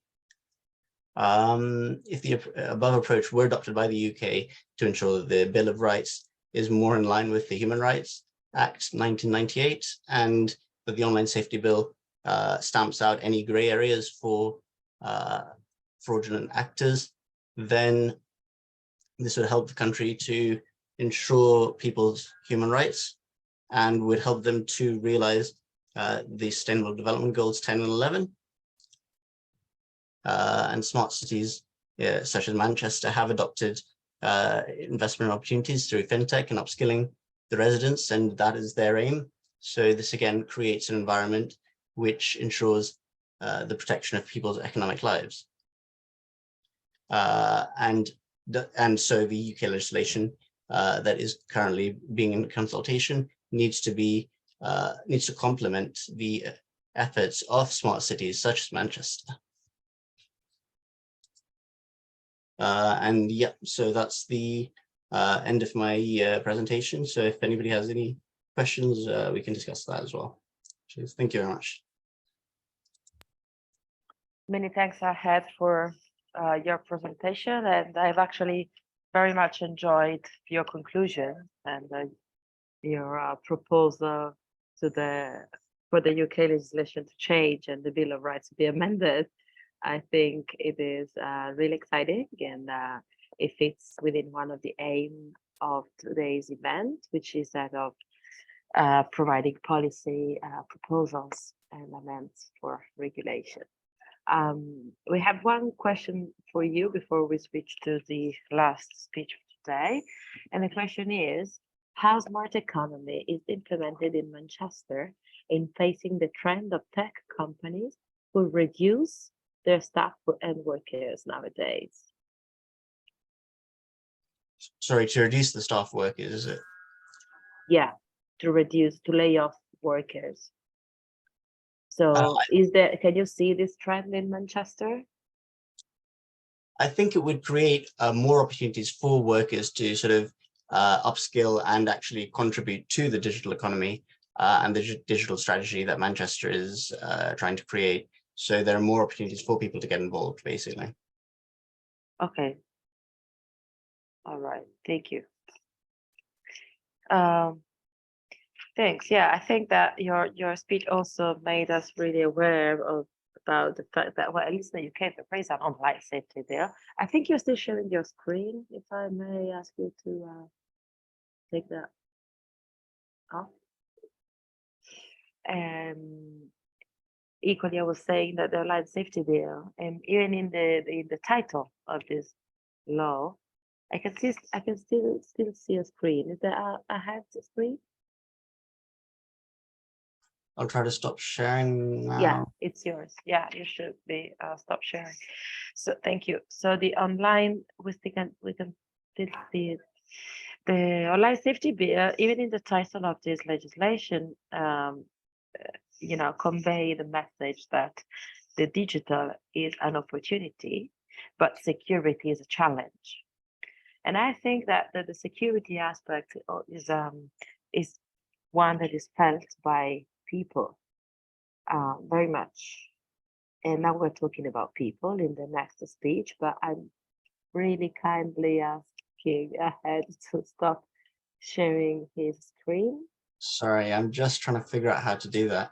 Just like select stop sharing in the bottom of your Zoom of the Zoom view. There's a button with all the comments. Yeah. Ahed, sometimes the button is on the top, so just or check on it the because top, it depends on don't the sets on your. Yeah, so just press. Well, I can do that for you. Yeah. Yeah. I think I've done it for you. Thanks, Good. Christina, for the tip. Yeah. Cool. So we are about going to the final speech for today, and I'm really excited to listen to the speech because it is not legal.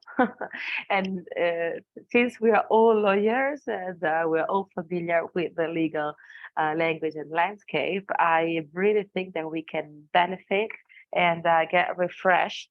But what we are hopefully refreshed, because you're talking mental health, Luna, so I'm not too sure if we will be refreshed, but surely we will be amused by listening to something which isn't law related, for as much law is absolutely important, because we are now hearing from our fourth speaker on the words of mental health in smart cities. I'm really excited to hear this. As I mentioned before, we're coming from a moment of COVID, where all of our mental health has been really stressed out, and the smart city concept, for how smart it could be, it does impose challenges. Not everyone is able to catch up upon. So I'm really glad to introduce you to Ms. Alaima Shauna. She's a psychosoma analyst and practitioner, certified family constellation facilitator, and certified CAT trainer. She graduated from Academy of Art University in 2008. She pursued her career as consumer strategic planner and researcher. She worked in brand agency until 2017 and moved to BTP and Daya when she became the head of research and helped incubate various social programs for customers as well as banking applications.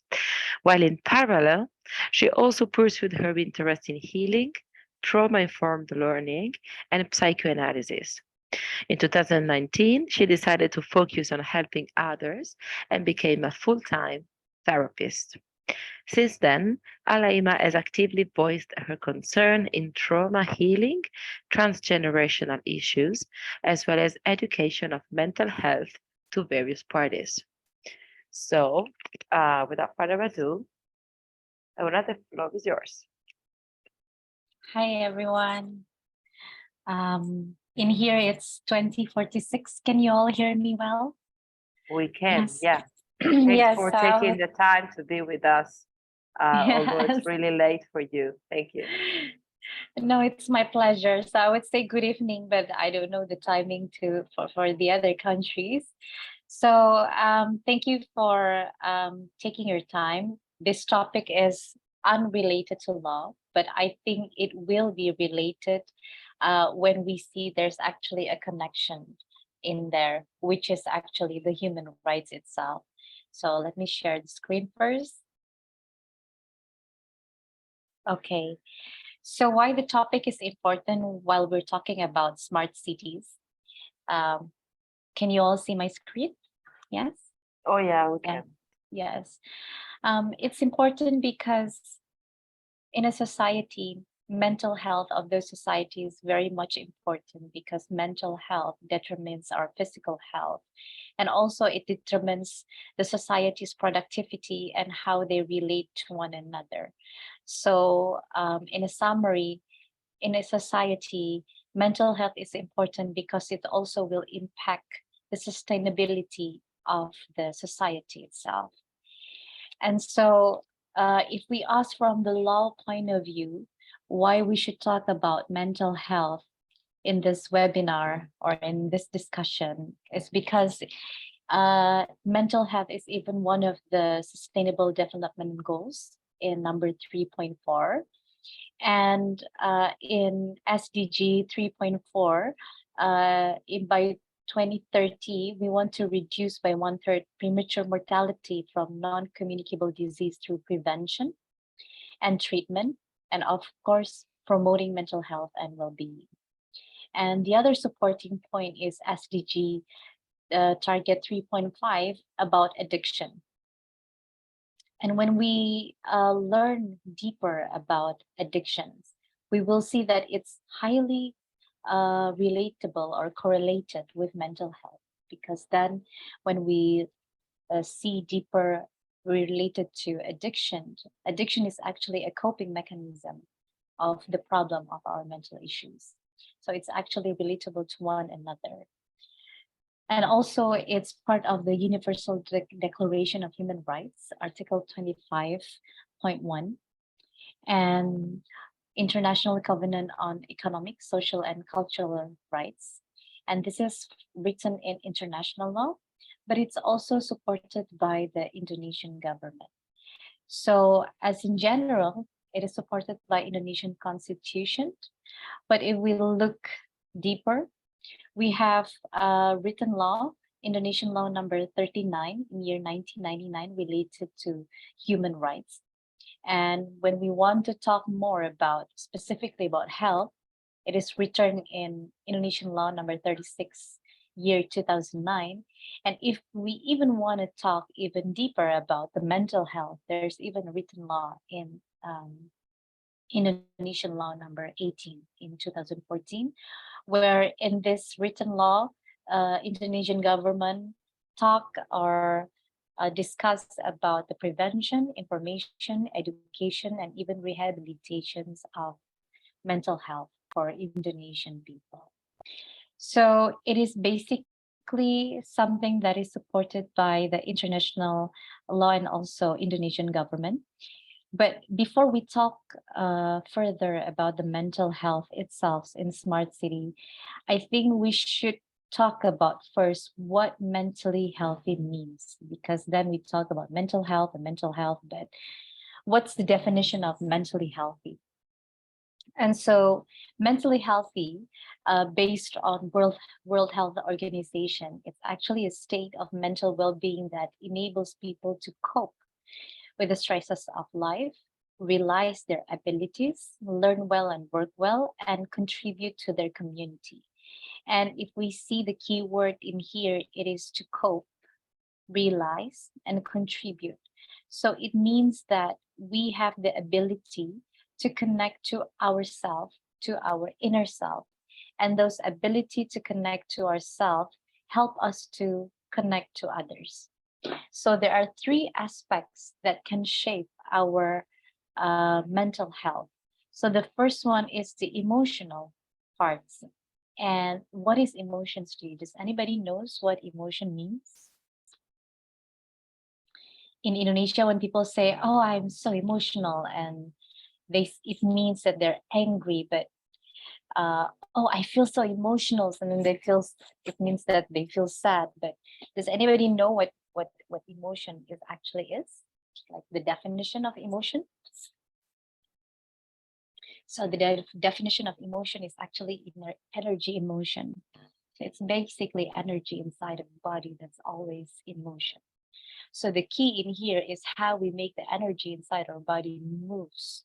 So when we feel any kind of emotions inside ourselves, it's how do we express that, move that energy, express and release our emotion healthily? How do we do it in a way that it's healthy enough for ourselves, for others, and for the society? So that's one of the aspects. The second aspect is the psychological. And so how do we handle stress? How can we accept burden to our as much as we can handle? How much confidence and how much autonomy do we have in our life? So those are the other aspects that shapes our mentally healthy. Do we have an autonomy of ourselves? It's actually a question, for example, in Indonesia, when you're a little kid, in our old way of parenting, kids doesn't have any autonomy. Their clothing, for example, people tell them what, like the parents tell them what to wear. And if they have sister, they have matching clothes, something like that. And so they don't have a say of what they want to wear.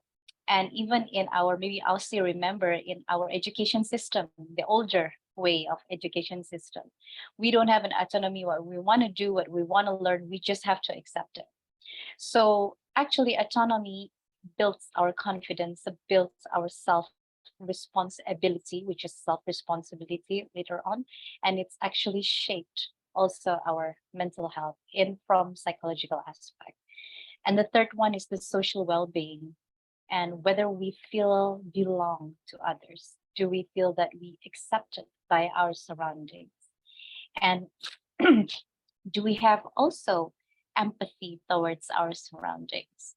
So those are the three aspects that can shape our ability to cope, which is cope to stress, to realize our ability, and also to contribute to others. And if you want to dissect that, that means that to cope with stresses mean that we know how to express our emotion healthily. Realize their ability means we know how to handle stress, we have confidence, we have autonomy of our own life, and also contribute to us, to others, and community is our social well-being. So in here we say in summary how we connect to our own self and to connect to others. However, we may have issue in terms of emotional and mental issues. And the question is what caused those issues? So what causes issues in mental or emotional aspect in our life is when it's not when bad things happen to us, but it's when things happen to us and our self cannot process what happens to us. Is it confusing? So if something happened to us, whether it's big events or it's small events, moderate events, but it's from whether we can process it in ourselves. So if we can process it well, then it won't give us scars. But if we cannot process it, whether it's big, moderate, or small events, then it gives scars to us, especially if we have to go through it alone.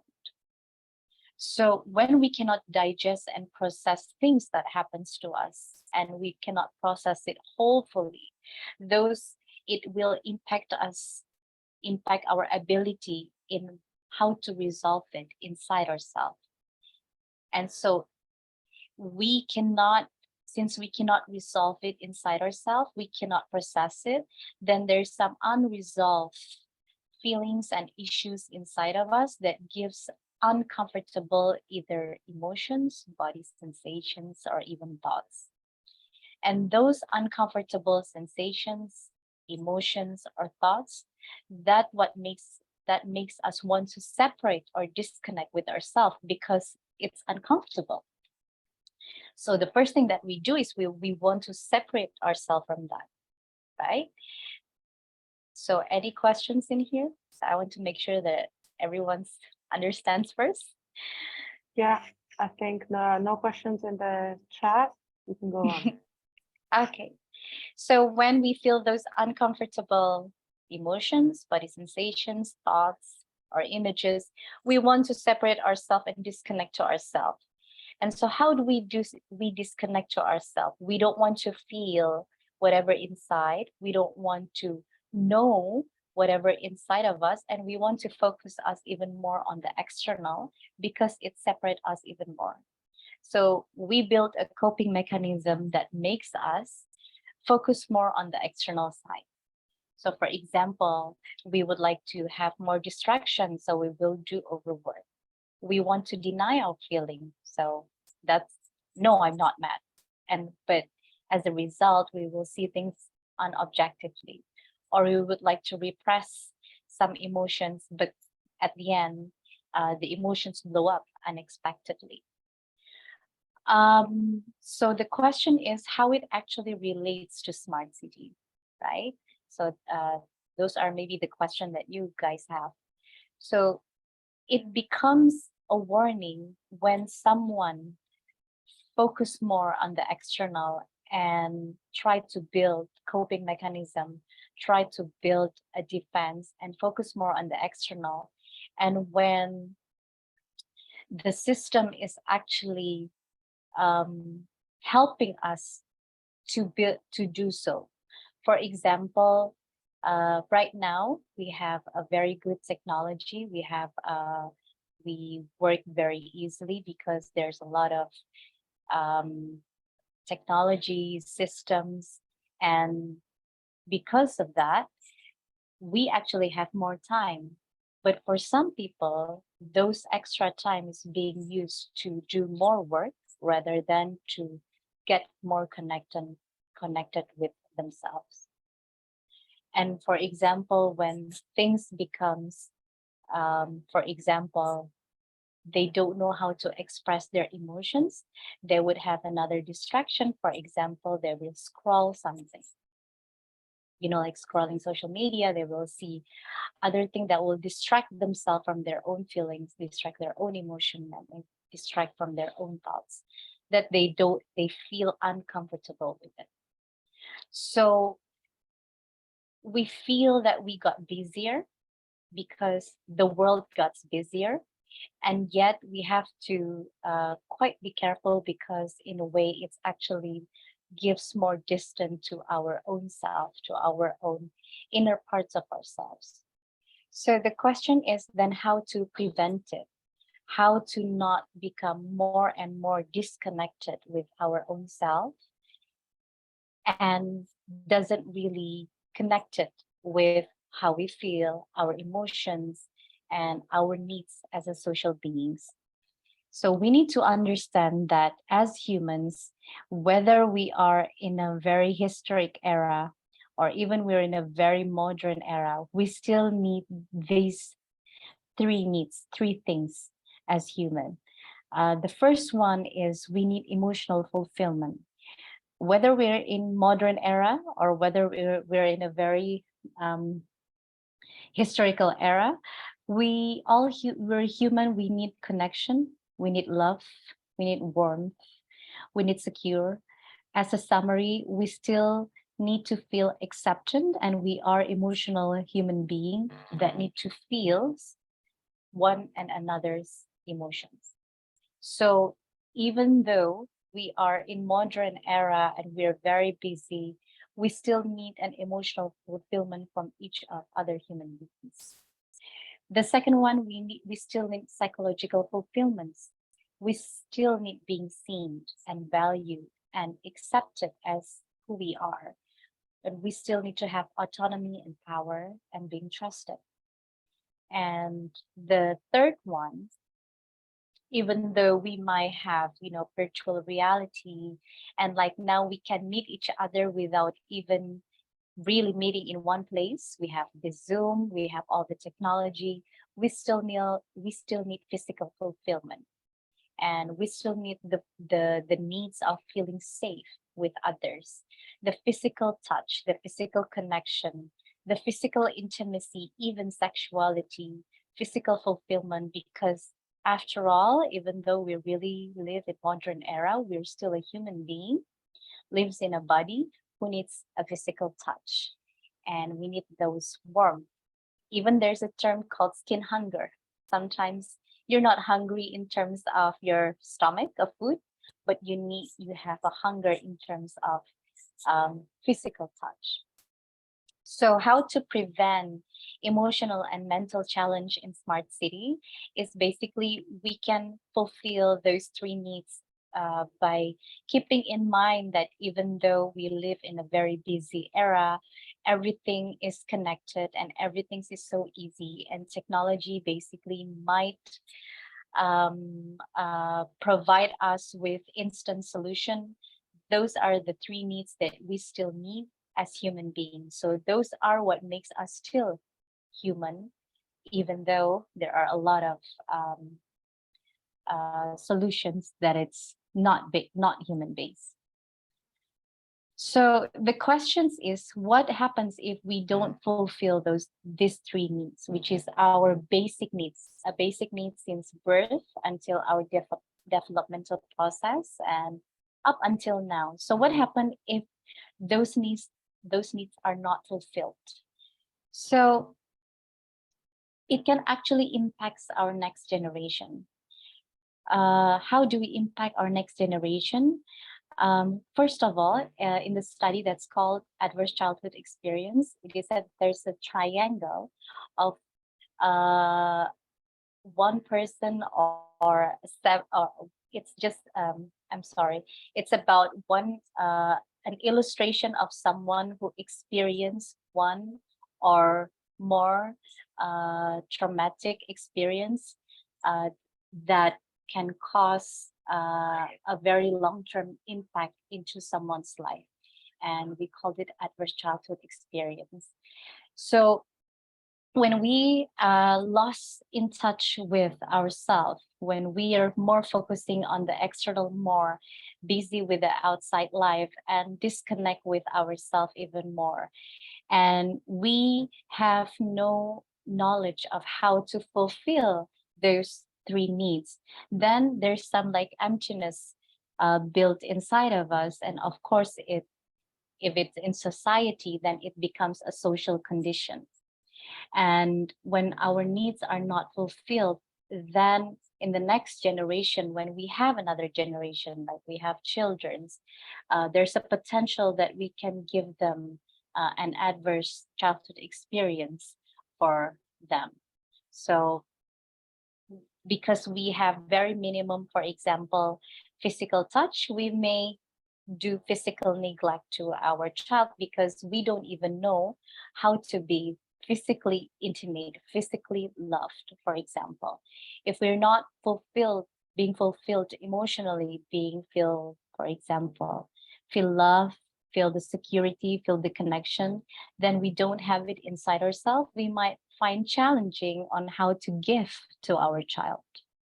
So when it becomes a social condition, for example, ourselves, for our needs not being fulfilled, there's a possibility or a potential that we cannot also give it to our next generation.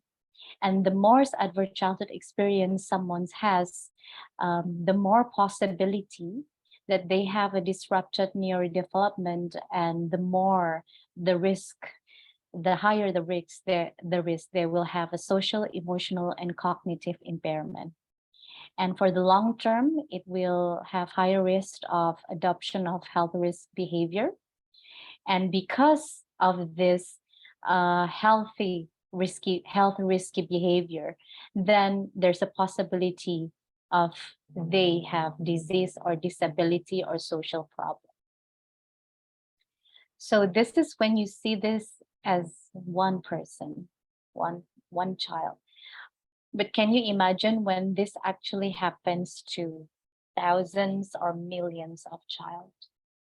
So when we thought that, oh, it's just my kid or it's just me, we see it only one person. But can you imagine if there's a society that actually experience this adverse childhood experience and have impacted this long term? That means in the long term, then we have the risk of a society that have health risk behavior, more risk in disease, disability, and social problem. And that's why mental health is important to keep our society sustainable. So please ask questions if something is confusing for all of you. So the questions is then how smart city can help its people to have healthier mental and emotions. Because when we don't really be present or conscious enough to understand that our solution can be our risk as well, then we need to understand first, what is it? For example, at the beginning, I mentioned that when we keep living our life with our coping mechanism without even knowing that we live from our coping mechanism, then the solution can actually quote unquote harm us. Because then, for example, we want to repress our emotions, we don't want to feel our anger, then we just scroll through the social media and we don't want to feel it. But in a way, sometimes in the future it blows up unexpectedly, for example. Or we overwork, we don't want to feel the pain, and so we overwork with all the technology that actually helping us. Then we even work even more rather than take the other time to slow down. So then what if we can have the other way around? How can smart city help us to have a healthier mental and emotions? And so in one of the TEDx talk, I found something very interesting when it's related to smart city. It is said in one of the talks that smart cities are about people connecting with people. So it's more than just technological advancement. It's about designing the advancement community experience, that including the elements of culture, music, art, and language, alongside the technology. So I feel very related to this, when the essence of smart city is actually about connection. And that's actually very much in line with the mental health. When we're mentally healthy, it means we connect to ourselves and we have the ability to connect to others as well. So it means that smart city actually can also be the answer, rather than the bad impact, but also the answer to improve people's healthier mental and emotions. So how can we build technologies that support these three aspects? For example, in emotionals, we can have a slow living and therapies. For the psychological, we can have an integrated healthcare. And for the social well-being, we can emphasize or supporting to build more secure attachment between societies. And so the questions is, how might we help people to cope with stress better in the smart cities? How might we help people to build healthier self-connection, both mentally and physically, in these smart cities? The second question is, how might we improve healthier social well-being, even starting with a very early year of development? And also, how might we build technology that enable us to express our emotion in a healthy way instead of repressing it? So thus we can build healthier connection with others. And with these three questions, we can design something that have three essence of mentally healthy, which is how to cope, how to realize, and how to contribute. So these are the three solutions based on my opinion. The first one is how we build integrated healthcare that connected the ACE, adverse childhood experience, and developmental history, as well as current health conditions. So everything is connected. There are several research that actually already shown that what happened to you in the childhood and how many adverse childhood experience you have when you were a child really impacted your physical health, your physical conditions. So based on this, right now, for example, I don't know in other countries, but in Indonesia, for example, when you have physical challenge or physical illness, the doctor never asks you what happened to you when you were a kid.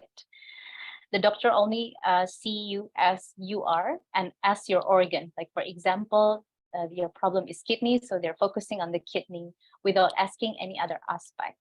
While in the current, in further study, we can see that actually everything's integrated.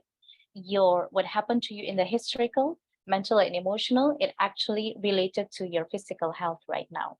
So how can we actually helping therapists, professional, and doctors to see the current mental health condition based on range of history and their current issue, especially related to health?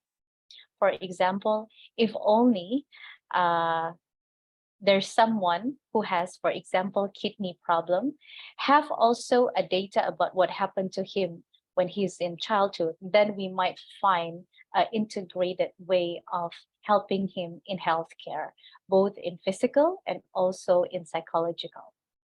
And we can see based on data the correlation between their history and their current medical conditions. So we see human as an integration rather than separate, based on organs or based on one event or two events, but as an integration as a whole human being that is actually helped by all the data. And also building better solutions based on gathered data, because now we can see someone as a whole and we can track how these solutions works for them. So for example, there's a certain treatment we give to one person, and because the data all integrated and we can see what happened, like the result of the treatment, then we can see whether if the treatment works or not based on all the data. And when they move to other doctor, the other doctor can also see their history.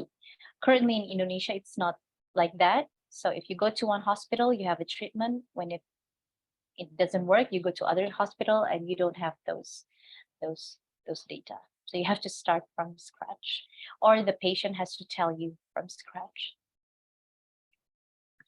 The second solution is how can we help people to build secure attachment since early years, so it contribute healthier relationship in the future.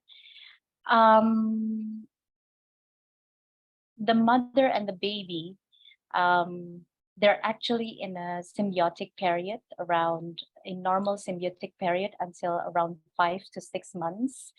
And there's also a period when the baby used to select who is their primary attachment figure, with most infants making up their minds, usually in the period between 3 to 7 months. So actually, baby really needs their mother up to around 6 to 7 months. However, in Indonesia, for example, maternity leave is only 3 months. So the moment where the baby really in the symbiotic period with the mother, and they still think they are one with mother, they don't separate themselves yet with the mother has to go to work. And so although it happens not dengan sengaja, I'll see, they don't, it doesn't happen Intentionally. Intentionally. Thank you. Yes. Although it doesn't happen intentionally, but the baby feels neglected because they're actually still in the symbiotic period with their mother. So the question is, how can we provide technology that enable mothers to have a minimum of 6 months maternity leave, so we can supporting baby's exclusive breastfeeding period? So right now, with the technology, you can actually work from home. You can meet by Zoom. You can see things based on, for example, Slack. You can coordinate or collaborate with things without actually having to go to the office. So how can we actually maximize those technology so the mother doesn't have to leave the baby before 6 months, even though there's only, for example, only an option for 3 months, but how can we use the other 3 months, maximizing the technology so the babies still have their mom?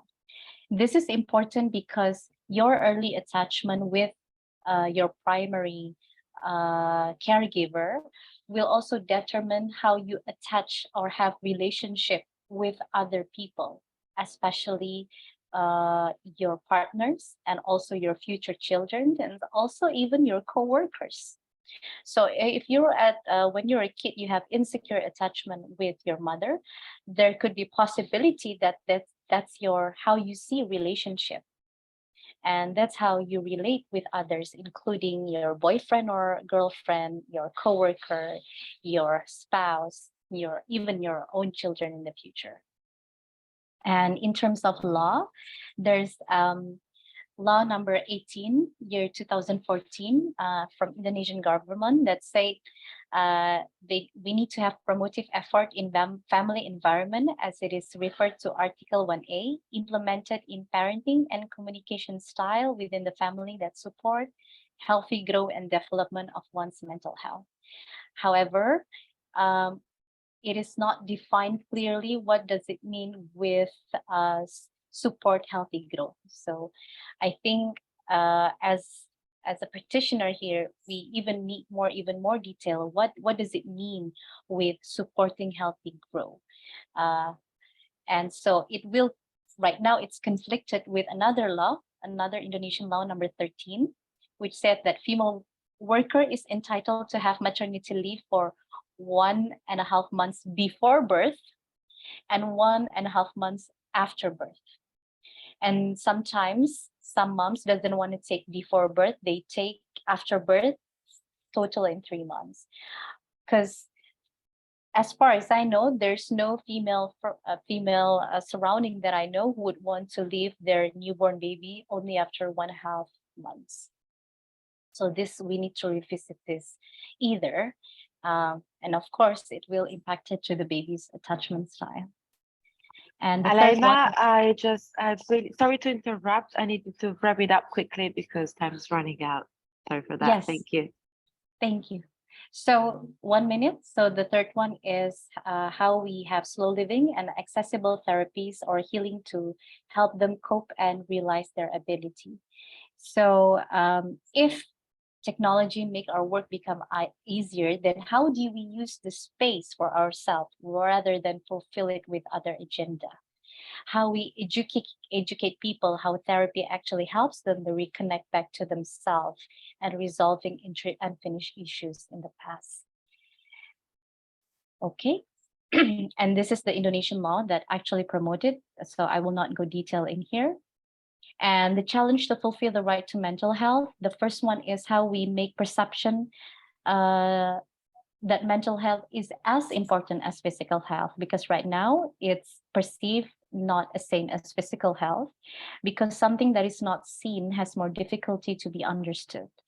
And how early development is not seen as critical point for a productive, healthy nation. Well, actually, it really a very critical point. And also a very minimum number of therapists in certain areas to help us back to reconnect back to ourselves. And so based on law, I will be very quick in here. I think in terms of law, Indonesian government already tried to support the mental health of its people. However, I see that the implementation is not being done perfectly yet and integrative yet. So mental health topic is booming at this present, but there are still stigma related to counseling, asking for help, or commit to therapy. So thank you so much and sorry for the time. Oh, no problem. Your contribution was absolutely interesting. So thank you for that. And also it gave us a very interesting angle that showed us how it's important to be real in thinking about all of these things. As you said, mental health is as important as physical health. And more often than not, we live in super hectic environments in cities. So we tend to forget that, and we tend not to realize that, as you said, we don't know that we have those dysfunctions. So we scroll the phone without realizing what we're doing is a coping mechanism that avoids to think about our emotions. I think though that we have run out of time, and in fact, people have left the meeting. I'll see. I will need your help. I think we're running out of time in general, aren't we? Yeah, I think, yeah, we can finish it, but I think it's a few minutes. It's fine. Yeah. Okay, cool. So let's have very few minutes. I think, well, actually, I shall thank you all. I also had a question for you, which is, what is the facility in smart city that it should be provided to maintain us to stay human? Are we not in danger because of because of our lifestyles? So yeah. So the question is if there's anything that can help us stay human besides going to therapy. Yeah, actually, in Indonesia, there are already several applications related to go to psychologists. So you don't have actually to go to places. You can actually have just based on the app. You have the app for self-healing. You have the app for meditation. There are two problems. The first problem is there are several people I actually met in person who knows they need help, but they cannot afford it. So, for example, they know where to go, but they don't have the money to afford it. And in Indonesia, we have something called government health insurance called BPJS. That's right translation, right, Aussie? It's a More or health less. insurance, more or yeah, less. health insurance by the government. But you can go to psychologist or psychiatrist if you have a diagnosis. But if you just go to counseling because you're already at the peak of your stress, correct me if I'm wrong, maybe I'm wrong, Aussie, but as far as I know, it's not provided there. But there are a lot of people who are actually in need of that actually need to face their past, their trauma that doesn't have diagnosis yet, or maybe they don't have any diagnosis, but they need to face it. And they need help in support in terms of from the financial aspect. The second one is even though some people have the finance, not all people actually open enough to go to the counseling. There's still this stigma that if you go to counseling, that means that you're crazy enough, or that you're actually hopeless enough, or you're powerless enough. It is not seen as you go to medical checkup, like you go to the doctor like once a year or twice a year. But when you go there, it means that you already at the peak of the point, rather than you just have a mental health checkup and where I am now. So the application is there, actually. If you know, there's application called Calm. Also, there's Halodoc. There's a lot of psychologists over there too. It's accessible. It's just sometimes whether they're open enough. And then the second one is whether they have a resource in terms of the money.